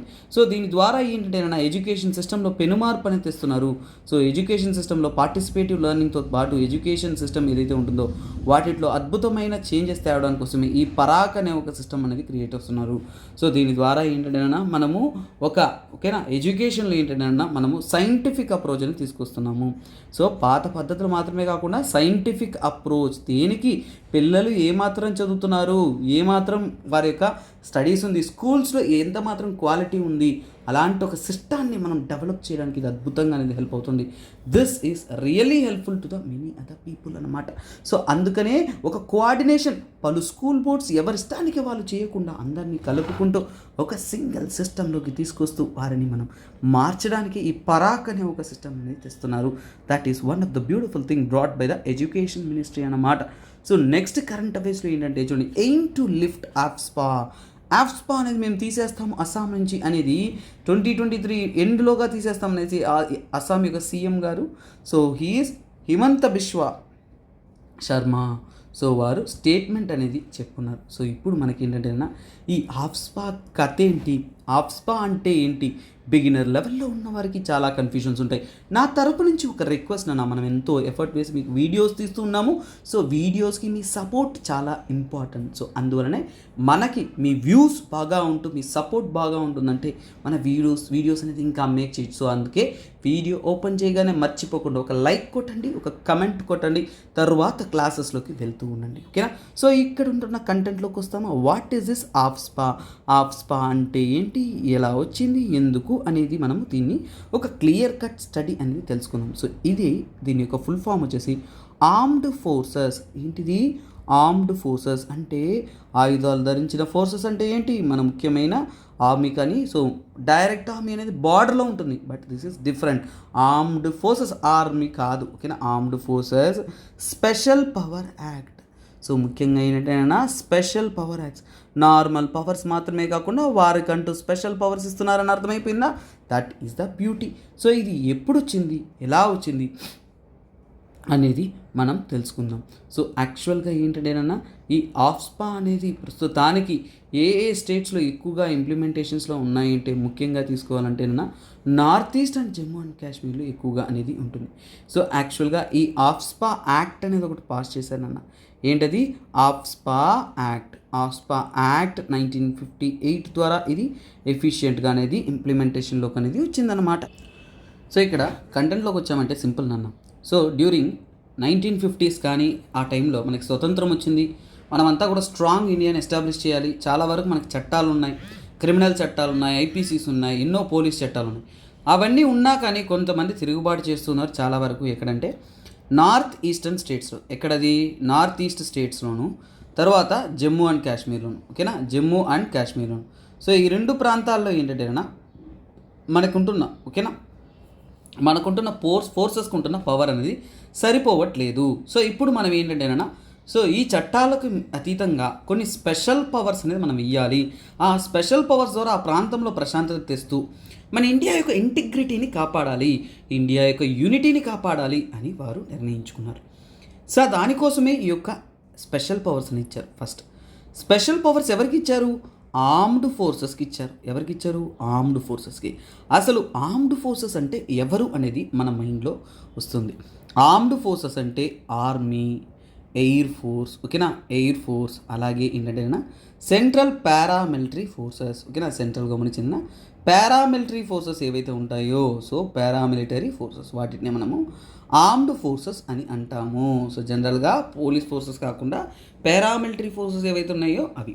సో అదే సరే, సో వీరిని ఆర్మ్డ్ ఫోర్సెస్ అంటాం. ఈ ఆర్మ్డ్ ఫోర్సెస్కి ఏమిస్తారు? వారికి ఏంటంటే ఆ ప్రాంతాల్లో ప్రశాంతత తేవడం కోసం వారికంటూ కొన్ని special powers, super man, He-Man లాగా వాళ్ళకి కొన్ని స్పెషల్ పవర్స్ అనేది ఉంటుంది. అలాగే ఇమ్యూనిటీ కూడా ఉంటుంది. ఇమ్యూనిటీ అంటే ఏంటి? రోగాన్ని ఎదిరించే శక్తి కాదు, వాళ్ళు తప్పు చేస్తే వాళ్ళని ఎదిరించే లేకుండా ఉండడానికి, అలాగే వారి మీద తగినటువంటి చర్యలు తీసుకోకుండా ఉండడానికి కొన్ని సేఫ్టీస్ ఉంటాయి. అంటే చూడండి, వారంటీ ఇవ్వకుండా పోయి అరెస్ట్ చేయొచ్చు, ఏ వారంట్ లేకుండా పోయి సెర్చ్ చేయొచ్చు. ఇలాంటివి కొన్ని సపరేట్ ఇమ్యూనిటీ పవర్స్ అన్నమాట. సో సరే, ఈ పవర్స్ అనేది ఏ ప్రాంతంలో ఇస్తారు అంటే డిస్టర్బ్డ్ ఏరియాస్. ఎక్కడిస్తారు? Disturbed areas. నార్మల్గా ఉంటున్న ప్రాంతాల్లో ఇవి ఇంప్లిమెంట్ చేయరు, డిస్టర్బ్డ్ ఏరియాస్లోనే ఇస్తారు. సో ఇప్పుడు మనకేంటంటేనా అసలు డిస్టర్బ్డ్ ఏరియా అంటే ఏంటి, ఈ డిస్టర్బ్డ్ ఏరియా అంటే ఏంటి అంటే దాని గురించి వివరంగా మనకేంటంటేనా ఆఫ్స్పా యాక్ట్లో, దీంట్లో ఆఫ్స్పా యాక్ట్లో సెక్షన్ 2లో అసలు డిస్టర్బ్ ఏరియా అనేది ఏమంటాము అనేది క్లియర్గా అనేది తెలిపారు. సో అసలు ఆఫ్స్పా సెక్షన్ 2లో డిస్టర్బ్డ్ ఏరియా అనేది ఏమంటారు అంటే, ఫర్ ఎగ్జాంపుల్ అంటే ఏవైనా డిస్ప్యూట్స్ ఉన్నాయి అంటే, డిస్ప్యూట్స్ అంటే ఏంటి? సమస్యలు, గొడవలు, దేనికి సంబంధితమైన రిలీజియన్ పరంగా, మతం పరంగా, రిలీజియస్ గాను, రేషియల్ గాను, ఓకేనా, ఆ ప్రాంతంలో రేషియల్ గాను, లాంగ్వేజ్ పరంగాను. ఇప్పుడు మీతి ఇవన్నీ ట్రైబ్స్ కొట్టుకుంటున్నారా, వారు రేషియల్ అనొచ్చు. అలాగే రీజనల్, ప్రాంతీయంగా జరుగుతున్న గొడవలు, ఒక్కొక్క గ్రూప్స్ ఒకటైపోయి గొడవలు చేసుకోవడం కానీ. తర్వాత ఏంటంటే క్యాస్ట్ అండ్ కమ్యూనిటీ. సో ఈ విధంగా ఏదో ఒక కారణాల వల్ల ఒకరికొకరు ఏంటంటే ఫైట్ చేసుకుంటూ అవి కంట్రోల్లోకి రానప్పుడు అది డిస్టర్బ్డ్. సరే, డిస్టర్బ్డ్ అంతా అర్థమైంది, స్పెషల్ పవర్స్ అర్థమైంది. కాకపోతే హూ డిక్లేర్స్, అసలు ఈ యొక్క స్పెషల్ పవర్స్ ఉపయోగించవచ్చు, ఈ యొక్క డిస్టర్బ్ ఏరియాస్ అనేది అనౌన్స్ చేయొచ్చు. హూ డిక్లేర్స్ అంటే డిస్టర్బ్ ఏరియా అంటే ఏంటో అర్థమైంది. ఇప్పుడు ఎవరు ఒక ఏరియాని డిస్టర్బ్ ఏరియా అని చెప్తారు. అలాగే ఏంటంటేనన్నా వాటికి సంబంధితమైన స్పెషల్ పవర్స్ అంతా కూడా ఎవరు సప్లై చేస్తారంటే it is by the governor. ఎవరిది? గవర్నర్ అనమాట. సార్ గవర్నర్ ఎలా ఇస్తారు సార్ అంటే, గవర్నర్ గారు వచ్చేసి యాక్చువల్గా ఒక అఫీషియల్ అనౌన్స్మెంట్ ఇస్తారు నాన్న, అఫీషియల్గా ఒక నోటిఫికేషన్ ఇస్తారు. ఏమని? ఈ ప్రాంతంలో డిస్టర్బెన్స్ ఎక్కువగా ఉంది, సో ఇక్కడ డిస్టర్బ్డ్ ఏరియా అనేది అనౌన్స్ చేస్తారనమాట. అలా తన ఇష్టానికి తను అనౌన్స్ చేయొచ్చా? లేదు. ఆఫ్స్పా ఇంప్లిమెంట్ అనే యాక్ట్ ప్రాంతంలో సెక్షన్ 3ని అనుసరించి గవర్నర్ గారు ఒక అఫీషియల్ నోటిఫికేషన్ అనేది ఇస్తారు. సో అప్పుడు ఓకేనా, సో అక్కడ ఆ ఏరియాని ఏంటంటేనన్నా డిస్టర్బ్డ్ ఏరియాగా, అంటే ఇక్కడ మనము ఆర్మ్డ్ ఫోర్సెస్ దించడానికి అవకాశం ఉంటుంది. ఇంతవరకు స్టేట్ గవర్నమెంట్ రూల్లో ఉండదు, ఇక్కడ నుంచి డైరెక్ట్గా సెంట్రల్ గవర్నమెంట్ వచ్చేసి ఇక మనం ఆర్మ్డ్ ఫోర్సెస్ దించుదామా వద్దా అనేది వాళ్ళు ఆలోచిస్తారనమాట.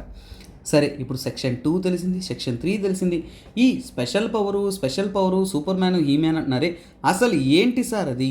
సో అంటే ఈ స్పెషల్ పవర్ ఏంటి, ఈ స్పెషల్ పవర్ దేన్ని అనుసరించి వీళ్ళకి వస్తుంది అనేది మనకి డౌట్ వస్తుంది. సో అందులో ఏంటంటే ఈ స్పెషల్ పవర్ అనేది యాక్చువల్గా ఏంటంటే సెక్షన్ 4లో ఈ యాక్ట్లో క్లియర్గా ఇచ్చారు. సో అందులో ఏంటంటేనన్నా ఫర్ ఎగ్జాంపుల్ ఏంటంటే పవర్ టు యూస్, ఓకేనా. సో ఏంటంటే పవర్ టు యూస్ ఫోర్స్, ఓకేనా. పవర్ టు యూస్ ఫోర్స్ అంటే మనము సో ఫోర్స్ని ఉపయోగించవచ్చు. అంటే ఏంటి? ఈవెన్ కాసింగ్ డెత్ అంటే ఏంటి? ఈవెన్ కాసింగ్ డెత్, దానికి మీనింగ్ ఏంటినన్నా? సో ఇక్కడ ఒక ఆర్మ్డ్ ఫోర్సెస్ ఒక వ్యక్తిని చంపేసినా సరే, ఎందుకు అతను ఏదో ఆయుధాలు సరఫరా చేస్తున్నారు, హైడౌట్స్ చేస్తున్నారు, తిరుగుబాటు చేస్తున్నారు, ఇలాంటి ఏదో ఒక కారణాల వల్ల వీళ్ళు మన గవర్నమెంట్ ఆర్మ్డ్ ఫోర్సెస్ ఆయుధాలు ఉపయోగించి వారిని చంపేసినా సరే కేసు అవ్వదన్నమాట. ఆ పోలీస్ ఆఫీసర్ మీద కేసు రైజ్ చేయరు. ఇక్కడ పవర్ అనేది to the peak freedom. So అలాగే నెక్స్ట్ తీసుకుంటున్నారు అంటే అరెస్ట్ వితౌట్ వారెంట్. సో చూడండి, అరెస్ట్ వితౌట్ వారెంట్, ఓకేనా, వితౌట్ వారెంట్ అనమాట. So for example fundamental right violation లాగా కనిపిస్తుంది కదా. సో మీకు ఫండమెంటల్ రైట్ ఆర్టికల్ 22 గుర్తు రావాలి. సో అవన్నీ కూడా ఏంటంటే కదా, సో మనకేంటి ఎందుకు అరెస్ట్ చేస్తున్నారో తెలియాలి కదా. కానీ ఇక్కడ ఏంటి, వారెంట్ ఇవ్వకుండా కూడా అరెస్ట్ చేయొచ్చు అన్నమాట. సో అలాగే seize and search, seize and search, ఏ ప్రాంతాన్నైనా ఏ స్థావరాన్నైనా కానీ సెర్చ్ చేయడానికి లేదంటే సీజ్ చేయడానికి వితౌట్ వారెంట్, ఏ వారెంట్ లేకుండా ఏంటంటేనా ఆ ప్రాంతాన్ని, అందుకనే సో ముఖ్యంగా ఏంటి పొలిటికల్ ఆయుధాలుగా దీన్ని వాడుకోవచ్చు. అలాగే ఏంటంటేనన్నా ఫర్ ఎగ్జాంపుల్ ఏంటంటే పర్సన్ని అరెస్ట్ చేయొచ్చు, ఎనీ పర్సన్, ఓకేనా. అరెస్టెడ్ పర్సన్ ఎవరైతే ఉన్నారో అతని యొక్క ఏంటంటేనన్నా, సో కాకపోతే ఇక్కడ ట్విస్ట్ ఏంటంటే అరెస్టెడ్ పర్సన్ అంటే ఆస్పా అంటే సో మన యొక్క సో కాల్డ్ మన యొక్క ఆర్మ్డ్ ఫోర్సెస్ అరెస్ట్ చేస్తారు. అరెస్టెడ్ పర్సన్స్ని ఏంటంటేనన్నా సో యాక్చువల్గా ఏంటంటేనన్నా వారు ఏం చేయాలంటే so hand over to police. Hand over to police అంటే ఏంటి, లోకల్ పోలీస్కి, ఓకేనా. Hand over to local police అనమాట. సో పట్టుకునేది అంతా చేసేదేమో ఆర్మ్డ్ ఫోర్సెస్, హ్యాండ్ ఓవర్ చేసేదేమో పోలీస్కి. ఇక్కడ మనం అర్థం చేసుకోవాలి, నియరెస్ట్ పోలీస్ స్టేషన్ ఏదైతే ఉంటుందో వారికి హ్యాండ్ ఓవర్ అనేది చేసుకోవాలి. సో అలాగే ఏంటంటేనా సో అట్స్ యూనియన్ గవర్నమెంట్ ఏదైనా చట్టాన్ని రూపొందించి చెప్పినప్పుడు తప్ప మిగతా వరకు వారికి పూర్తి ఇమ్యూనిటీ అనేది ఉంటుంది. అంటే అక్కడ లోకల్ చట్టాలు కానీ ఇవి కానీ వాళ్ళ మీద వర్తించదనమాట. ఈవెన్ డెత్ కాజ్ చేశారనుకోండి, బుల్లెట్ ఫైర్ ఏదైనా కానీ వారి మీద కేసు నమోదు కాదు. ఈవెన్ పోలీసు, ఎందుకని ఆస్పా ఉన్న చట్టంలో అది ఒక రకమైన దారుణమైన చట్టం. ఐరోమ్ షర్మిల గారు దీనికోసం 16 సంవత్సరాలు పోరాడారు. ఇవన్నీ కూడా మనం మర్చిపోతాం, ఓకేనా.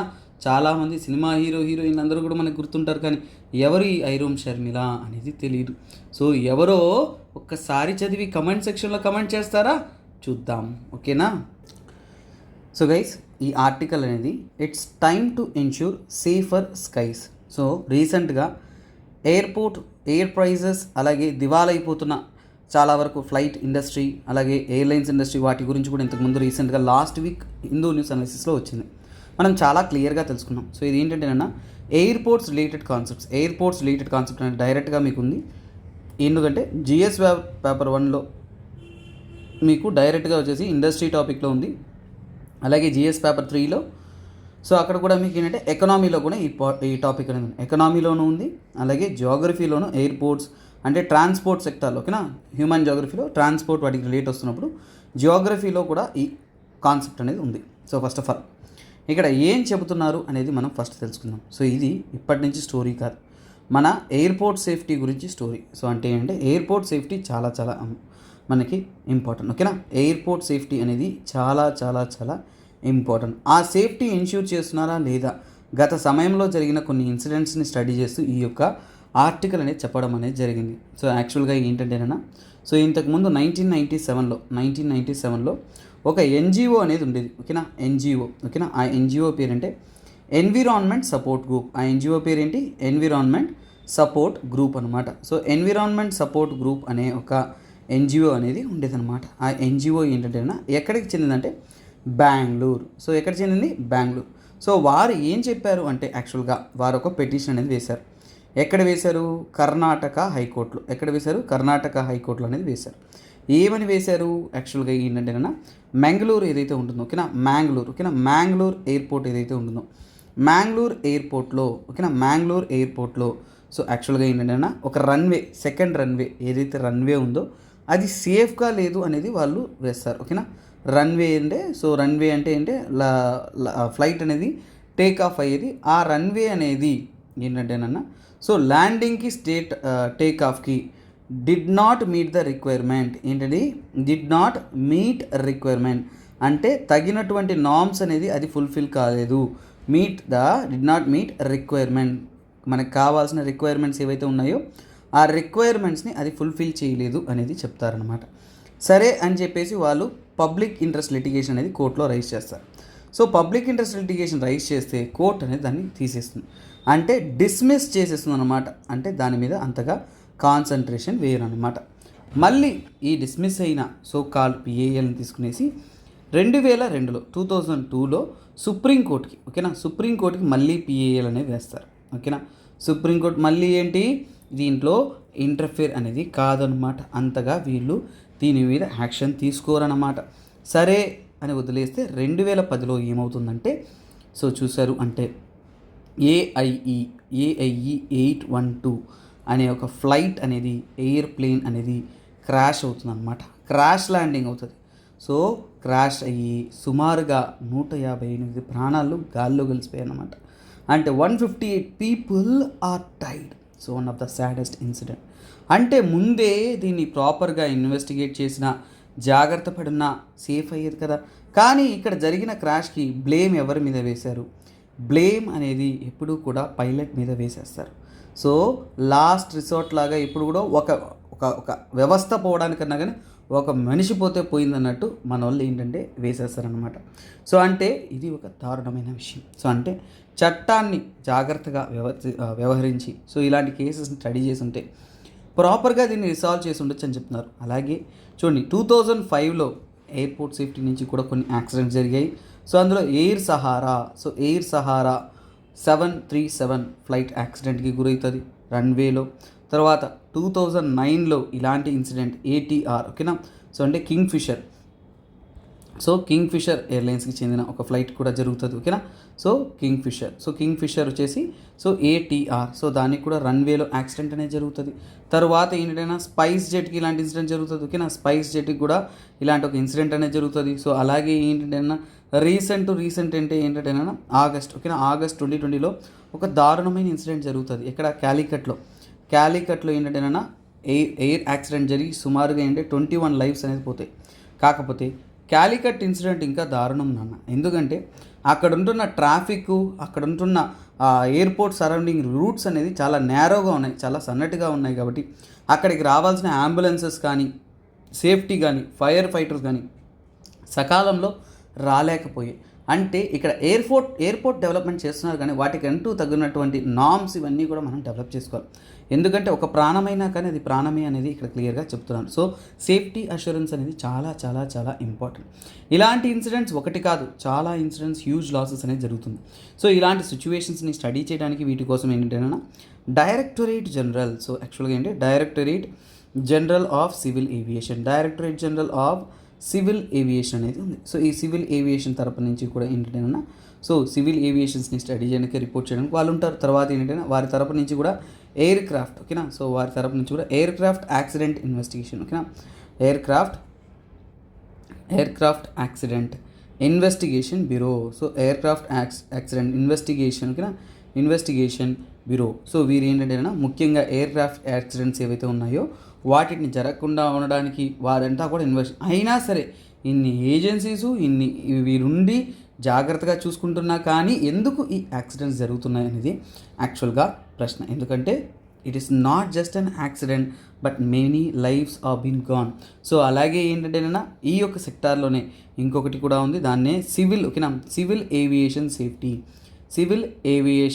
Safety advisory council. సో అంటే ఈ యొక్క ఎయిర్లైన్స్ వాటిలో అడ్వైజరీ కౌన్సిల్ ఏం చేస్తుంది? సో ఇలాంటి యాక్సిడెంట్ జరగకుండా ఉండడానికి వారు అడ్వైజరీగా అనేది కౌన్సిల్గా అనేది యాక్ట్ చేస్తుంటారు. ఏమేమి నిర్ణయాలు తీసుకోవాలో వారు డిస్కస్ చేస్తారు. దాన్నే యాక్చువల్గా ఏంటంటే కసాక్ ఓకేనా, సేమ్ అంటారు CASAC కసాక్ అంటారు. సో దీని ద్వారా ఏంటంటే అడ్వైజరీ కౌన్సిల్ ద్వారా ఏంటంటే వీటిని స్టడీ అనేది చేస్తూ ఉంటారు అనమాట. సో అలాగే ఏంటంటే వీటి గురించి ఏంటంటే మనం ఏంటంటే ఇప్పుడు అడుగు తీసుకురావాల్సిన స్టెప్స్లో ఏంటంటే ముందున్న మిస్టేక్స్ని మనము జరగకుండా చూసుకోవాలి. అలాగే ఈ యొక్క యాక్సిడెంట్స్కి ఓన్లీ పైలట్ బ్లేమింగ్ తగ్గించి, అంటే పైలట్ ఒకటే బ్లేమింగ్ చేయకుండా ఏంటంటే తగినటువంటి ప్రాపర్ ఇన్వెస్టిగేషన్. సో ఏంటంటే ప్రాపర్ ఇన్వెస్టిగేషన్ ఏదైతే ఉంటుందో ఆ ఇన్వెస్టిగేషన్స్ అన్నీ కూడా చేయడం ఓకేనా. సో ఎందుకంటే ఇన్వెస్టిగేషన్ ఫెయిల్యూర్ అయితేనే కదా ఇలాంటి యాక్సిడెంట్ జరుగుతుందని చెప్తున్నారు ఓకేనా. ఇన్వెస్టిగేషన్ ఫెయిల్యూర్స్ అనేది మనం తగ్గించాలి ప్రాపర్గా. ఎందుకంటే ఇన్వెస్టిగేషన్ ఫెయిల్యూర్ కారణం ఏంటంటే చాలా వరకు అంటే ఇన్వెస్టిగేషన్ ఎలా చేశారు అనే అకౌంటబిలిటీ అనేది ముందులాగా లేదు, అంటే ఒక రకంగా ఎఫిషియెంట్గా లేదు. అలాగే ఇన్వెస్టిగేషన్ ప్రాపర్గా జరిగిందా లేదా, అక్కడ ఇన్స్పెక్షన్ కరెక్ట్గా చేశారా లేదా అనే ట్రాన్స్పరెన్సీ అనేది లేదు అనమాట.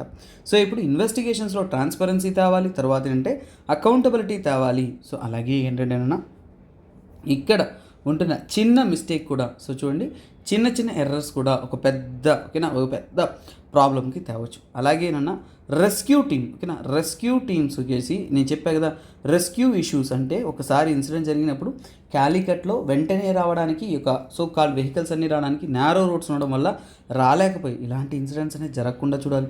రెస్క్యూ ఇష్యూస్ లేకుండా మనం క్విక్ రెస్పాన్స్ అయ్యేలాగా మనం స్టెప్స్ అనేది తీసుకోవాలి. సో అలాగే మనం చూస్తున్నాం. అంటే ఇది మాత్రమే కాకుండా ఏంటంటేనా, సో ఇక్కడ ఉంటున్న ఎయిర్లైన్స్ వారందరూ కూడా ఏంటంటే సేఫ్టీ గైడ్లైన్స్ని ప్రాపర్గా ఫాలో అయ్యి, ఎవరు కూడా ఈ సేఫ్టీ గైడ్లైన్స్ని బైపాస్ చేయకూడదు ఎట్టి పరిస్థితుల్లో. ఎందుకంటేనన్నా సో ఈ సేఫ్టీ గైడ్లైన్స్ అనేది చాలా చాలా చాలా ఇంపార్టెంట్. తర్వాత ఏంటంటేనా ట్రైనింగ్ ప్రోగ్రామ్స్ ప్రాపర్గా ఏంటంటేనా ముందున్న మిస్టేక్స్ ఇవన్నీ కూడా సాల్వ్ చేసుకునే ట్రైనింగ్ ప్రోగ్రామ్స్ అనేది తీసుకోవాలి. అలాగే ఏంటంటేనా సో చాలా వరకు ఇంతకుముందు ఉన్న సమస్యలు ఏంటంటేనా మనకి ఎయిర్పోర్ట్ అథారిటీస్ అంతా కూడా ఈ మధ్యకాలంలో నష్టంలో నడుస్తుందని తెలుస్తుంది. గవర్నమెంట్ వాళ్ళ దగ్గర నుంచి ప్రాఫిట్ మేకింగ్గా మాత్రమే ఆలోచించకుండా గవర్నమెంట్ అనేది సేఫ్టీ మెషర్స్ మీద పెట్టుబడులు పెట్టాలనేది ఇక్కడ క్లియర్గా చెప్తున్నారు. అంటే గవర్నమెంట్ అనేది ఏంటి, ఎందుకు ఎయిర్ ఫ్యూయల్ ప్రైస్ పెంచారు, సో గవర్నమెంట్కి లాభం వస్తుంది. సో పార్కింగ్ ప్రైస్ పెంచారు, గవర్నమెంట్కి లాభం వస్తుంది. ఆ యొక్క ఫ్లైట్స్ ఇవన్నీ కూడా హోర్డింగ్ ఇవన్నీ కూడా అన్నిటికీ ఛార్జెస్ పెంచుతున్నారు. కాకపోతే అంత ఛార్జెస్ పెంచుతున్నప్పుడు ఆ మోడర్న్ టెక్నాలజీ అడ్వాన్స్డ్గా మన ఇండియన్ ఎయిర్పోర్ట్స్ ఉన్నాయా? కొన్నిసార్లు కొన్ని ఎయిర్పోర్ట్స్ పోయి చూడండి అన్న, I had visited several airports. అసలు ఏదో ఒక గుడారం లాగా ఉంటుంది. అంటే ఏంటంటే మనకి ఎయిర్పోర్ట్స్ పెరిగాయి కానీ ఆ యొక్క సేఫ్టీ నార్మ్స్ కండిషన్స్ నిజంగా ఫాలో అవుతున్నారా లేదా అనేది తెలుస్తాను. ఎందుకంటే ఫ్యూచర్లో ఇలాంటి ఒక ఇన్సిడెంట్స్ కానీ ఇలాంటి సిచ్యువేషన్స్ కానీ రైజ్ అయ్యిందంటే ఒక ట్రస్ట్ బేసిస్ మీద రన్ అయ్యే ఒక మేజర్ ఇన్స్టిట్యూషన్స్ ఇవి. కాబట్టి ఒకవేళ ట్రస్ట్ పోయిందంటే ఫ్యూచర్లో ఈ యొక్క సెక్టార్ అనేది ఇంకా దారుణంగా పడిపోవడానికి అనేది అవకాశం ఉంటుంది. కాబట్టి you need to have a clear cut idea about it and need to put a lot more efforts for this. ఓకేనా, అందుకనే ఇది చాలా ఇంపార్టెంట్ అనేది చెప్తున్నారు అనమాట. ఓకే స్టూడెంట్స్, సో ఈరోజు ఆర్టికల్ ఏంటంటే మెరైన్ ఆర్గానిజం, ఓకే, సముద్రంలో ఉంటున్న ఒక ఆర్గానిజమ్స్, ఇది యాక్చువల్గా స్టార్టింగ్ ఫామ్ అయిన ఒక ఆర్గానిజం అనేది కన్సిడర్ చేస్తున్నారు. సో వాటికి ఏంటంటే మన బ్రెయిన్లో ఎలాగైతే న్యూరల్ సిస్టమ్, నర్వ్ సిస్టమ్ ఉందో అలాంటి ఒక అద్భుతమైన కనెక్టివిటీ ఉంటున్న సిస్టమ్ ఉందని చెప్తున్నారు. సో ఇవన్నీ కూడా ఏంటంటే కోంబ్ జెల్లీ అంటారు. ఓకేనా, ఒక జెల్లీ ఫిష్ లాంటిది, కానీ జెల్లీ ఫిష్ వేరు, ఇది వేరు, కోంబ్ జెల్లీ అంటారు. సో యాక్చువల్గా ఏంటంటే సో ఇది రీడబుల్ ఆర్టికల్ అద్భుతంగా అనేది ఇచ్చున్నాం. So you can see here. So ఒక బ్యూటిఫుల్ మెరైన్ ఆర్గానిజం, చాలా అద్భుతంగా అందంగా ఉంటుంది. సో ఇన్కాండెసెంట్ అంటే లైట్ని రిఫ్లెక్ట్ చేస్తూ ఒక అద్భుతమైన లైటింగ్ లాగా. అలాగే ఏంటంటే మీరు చూసారంటే రెయిన్బో కలరింగ్తో అనేది ఈ యొక్క కోంబ్ జెల్లీస్ అనేది ఉంటాయి. చాలా చిన్నవిగా ఉంటాయి. ముఖ్యంగా ఏంటంటే వాటర్లో ఇది అలా ఈదుకుంటూ రిపుల్ చేసుకుంటూ వెళ్తూ ఉంటాయి. వేవ్స్ను బట్టి ఏంటంటే ఇవి వెళ్తూ ఉంటాయి అనేది చెప్తున్నారు. సో అలాగే ఏంటంటే so the nerve net is diffuse nerve systems. యాక్చువల్గా వాటికి ఏంటంటే కనెక్టివిటీగా నర్వ్ సిస్టమ్ అనేది ఉంటుందని చెప్తున్నారు. కోంబ్ జెల్లీ, ఓకేనా, కోంబ్ జెల్లీస్ కానీ ఈ యొక్క జెల్లీ ఫిష్ ఏదైతే ఉంటుందో వీటి వెరైటీకి ఏంటంటే న్యూరాన్స్, మన నర్వ్ సిస్టమ్ ఏదైతే ఉంటుందో అనిమల్స్కి ఎలాగైతే మన హ్యూమన్స్కి ఎలాగైతే నర్వ్ సిస్టమ్ ఉందో అలాంటి ఓకేనా నర్వ్ సిస్టమ్ అనేది ఉంటుంది. సో వీటన్నిటిలో కూడా బాడీ మొత్తం అంటే సింగిల్ ప్లాస్మా మెంబ్రెయిన్లో ఉంటుంది. వాటిలో ఏంటంటే ఈ నర్వ్ సిస్టమ్ అనేది ఉంటుంది. ఫస్ట్ ఆఫ్ ఆల్ ఈ కోంబ్ జెల్లీ అంటే ఏంటో తెలుసుకుందాం. సో ఇవి ఏంటంటే టెనోఫోర్స్ అంటారు, వాటి యొక్క జాతికి చెందిన ఫైలం టెనోఫోర్స్ అంటారు. అలాగే ఏంటంటే మనకి భూమి మీద ఉంటున్న అనిమల్స్ అన్నింటిలో కూడా సో చూడండి, one of the oldest lineage అంటే చాలా పురాతనమైన అనిమల్ విత్ నర్వ్ సిస్టమ్, పర్ఫెక్ట్గా డిఫైన్ చేయగలిగిన నర్వ్ సిస్టమ్ కలిగిన ఓల్డెస్ట్ అనిమల్ ఏదన్నా ఉందంటే అది ఇదే అనేది చెబుతూ ఉన్నారు. సో ఇవన్నీ కూడా రీసెర్చ్లో నార్వేలో కనుక్కున్నారు. సో అలాగే ఏంటంటేనన్నా ఇవి ఏంటంటే చాలా వరకు ఈ నర్వ్ సిస్టమ్ని యూటిలైజ్ చేసుకోగలదు. అలాగే ఏంటంటే ఒక ప్రాపర్ డిస్టైన్డ్ సిస్టమ్ అనేది ఉందని చెప్తున్నారు. సో అలాగే అంటే రీసెర్చెస్ ఏంటంటే single neuron in the nerve net using high resolution microscope, అంటే ఈ మైక్రోస్కోపిక్ హై రెజల్యూషన్ మైక్రోస్కోప్ ద్వారా ఈ ప్లాస్మా మెంబ్రెయిన్లో ఇలా ఒక నర్వ్ సిస్టమ్ ఉన్నదాన్ని వాళ్ళు కనుగొన్నారన్నమాట. సో ఈ యొక్క స్టడీ నుంచి ఏం తెలుస్తుంది, సో ఇక్కడ చూడండి సింగిల్ నర్వ్ నెట్ న్యూరాన్ అనేది వారు చూడగలుగుతున్నారు. సో దాని ద్వారా ఏంటంటే నర్వ్ నెట్ అనేది న్యూరాన్స్ అంతా కూడా కనెక్ట్ చేసుకుంటూ అలా మనకి ఉంటుంది అనేది చెప్తున్నారు. సో అంటే ఏంటి, సో ఎక్కడా లేనటువంటి విధంగా అనేది ఇక్కడ ఈ అనిమల్స్లో అంటే ఫస్ట్ ఫామ్ అయిన అనిమల్స్లో అలాగే మన బ్రెయిన్ న్యూరాన్స్ ఎలాగైతే ఉంటుందో అలాంటి ఒక నర్వ్ సిస్టమ్ కలిగింది అనేది చెప్తున్నారు. సో ఎగ్జామ్ పాయింట్ ఆఫ్ వ్యూలో నర్వ్ సిస్టమ్ కలిగింది అనేది మనము తెలుసుకోవాలి. సో అలాగే ఏంటంటేనన్నా వై టెనోఫోర్స్, ఎందుకు టెనోఫోర్స్లోనే వీటిని స్టడీ చేశారు. యాక్చువల్గా ఇవన్నీ సైంటిస్ట్ పేర్లు ఇవన్నీ నాన్న, సో అవన్నీ కూడా ఎగ్జామ్లో అంత ఇంపార్టెంట్ కాదు. సో ఎందుకంటే చాలా వరకు న్యూరల్ నెట్వర్క్స్ అనేది చాలా అనిమల్స్కి ఉంటుంది. కాకపోతే ఏంటంటే ఇవి ఫస్ట్ ఆఫ్. సో ఇక్కడ ఏంటంటే న్యూ స్టడీ ఏం చెప్తుందంటే ఇక్కడ రీసెంట్గా ఉంటున్న మోర్ స్టడీస్లో అంటే ఇంకా డీటెయిల్గా అనేది ఆ నర్వ్ నెట్వర్క్ అనేది ఎలా కనెక్ట్ అయింది ఒక దానితో ఒకటి అనేది ఇక్కడ తెలుసుకోగలుగుతున్నాం. సో ఇదే అక్కడ ఉంటున్న సో ఈ యొక్క టాపిక్ యొక్క ఇంపార్టెంట్ ఎలిమెంట్స్ అన్నమాట. సో మొత్తానికి ఏంటంటే ఈ టెనోఫోర్స్ ఏదైతే ఉన్నాయో సి సైలెంట్ ఉంటుంది, ఓకేనా, సి సైలెంట్ ఉంది, అంతకు మించి ఏం లేదు.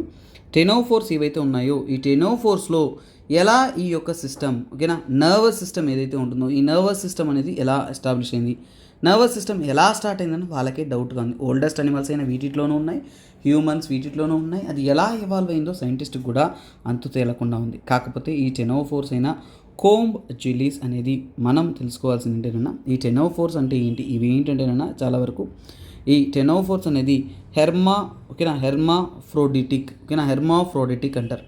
టర్మ్స్ మీకు తెలియాలి నాన్న. సో టర్మ్స్ చాలా ఇంపార్టెంట్. హెర్మాఫ్రోడిటిక్ అంటే ఏంటంటే ఈ టెనోఫోర్స్ అనిమల్స్ ఏదైతే ఉన్నాయో వీటిలో ఏంటంటేనన్నా మేల్ అండ్ ఫిమేల్. సో చూడండి, మేల్ అండ్ ఫిమేల్.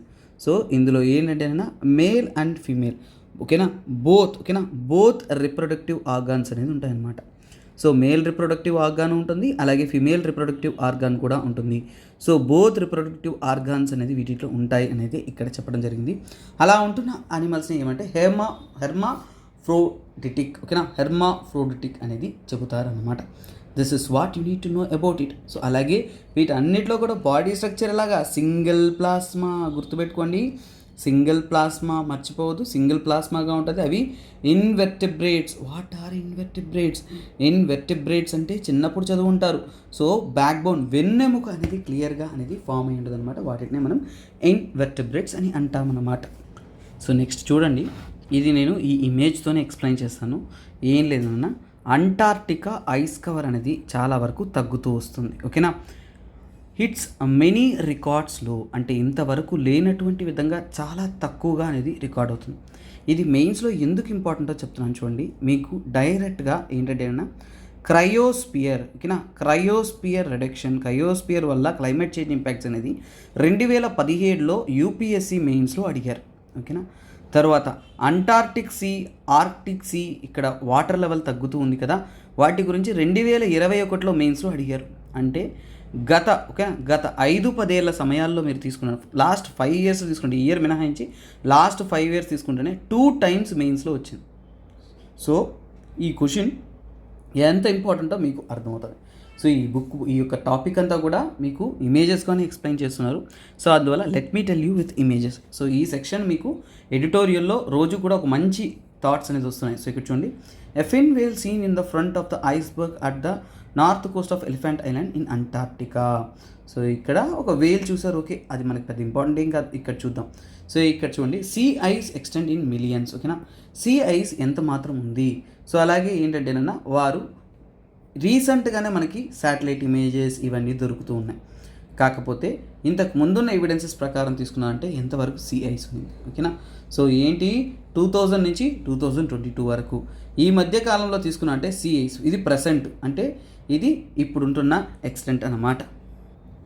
సో ఇక్కడ చూసుకున్నారు అంటే సో ఓల్డెన్ టైమ్స్ ఒక 2000 టైం 2000 సంవత్సరాలు ఆ టైంలో తీసుకున్నా అంటే ఇలా ఉంది. అంటే ఏంటి, నెల చెక్ చేస్తున్నారు.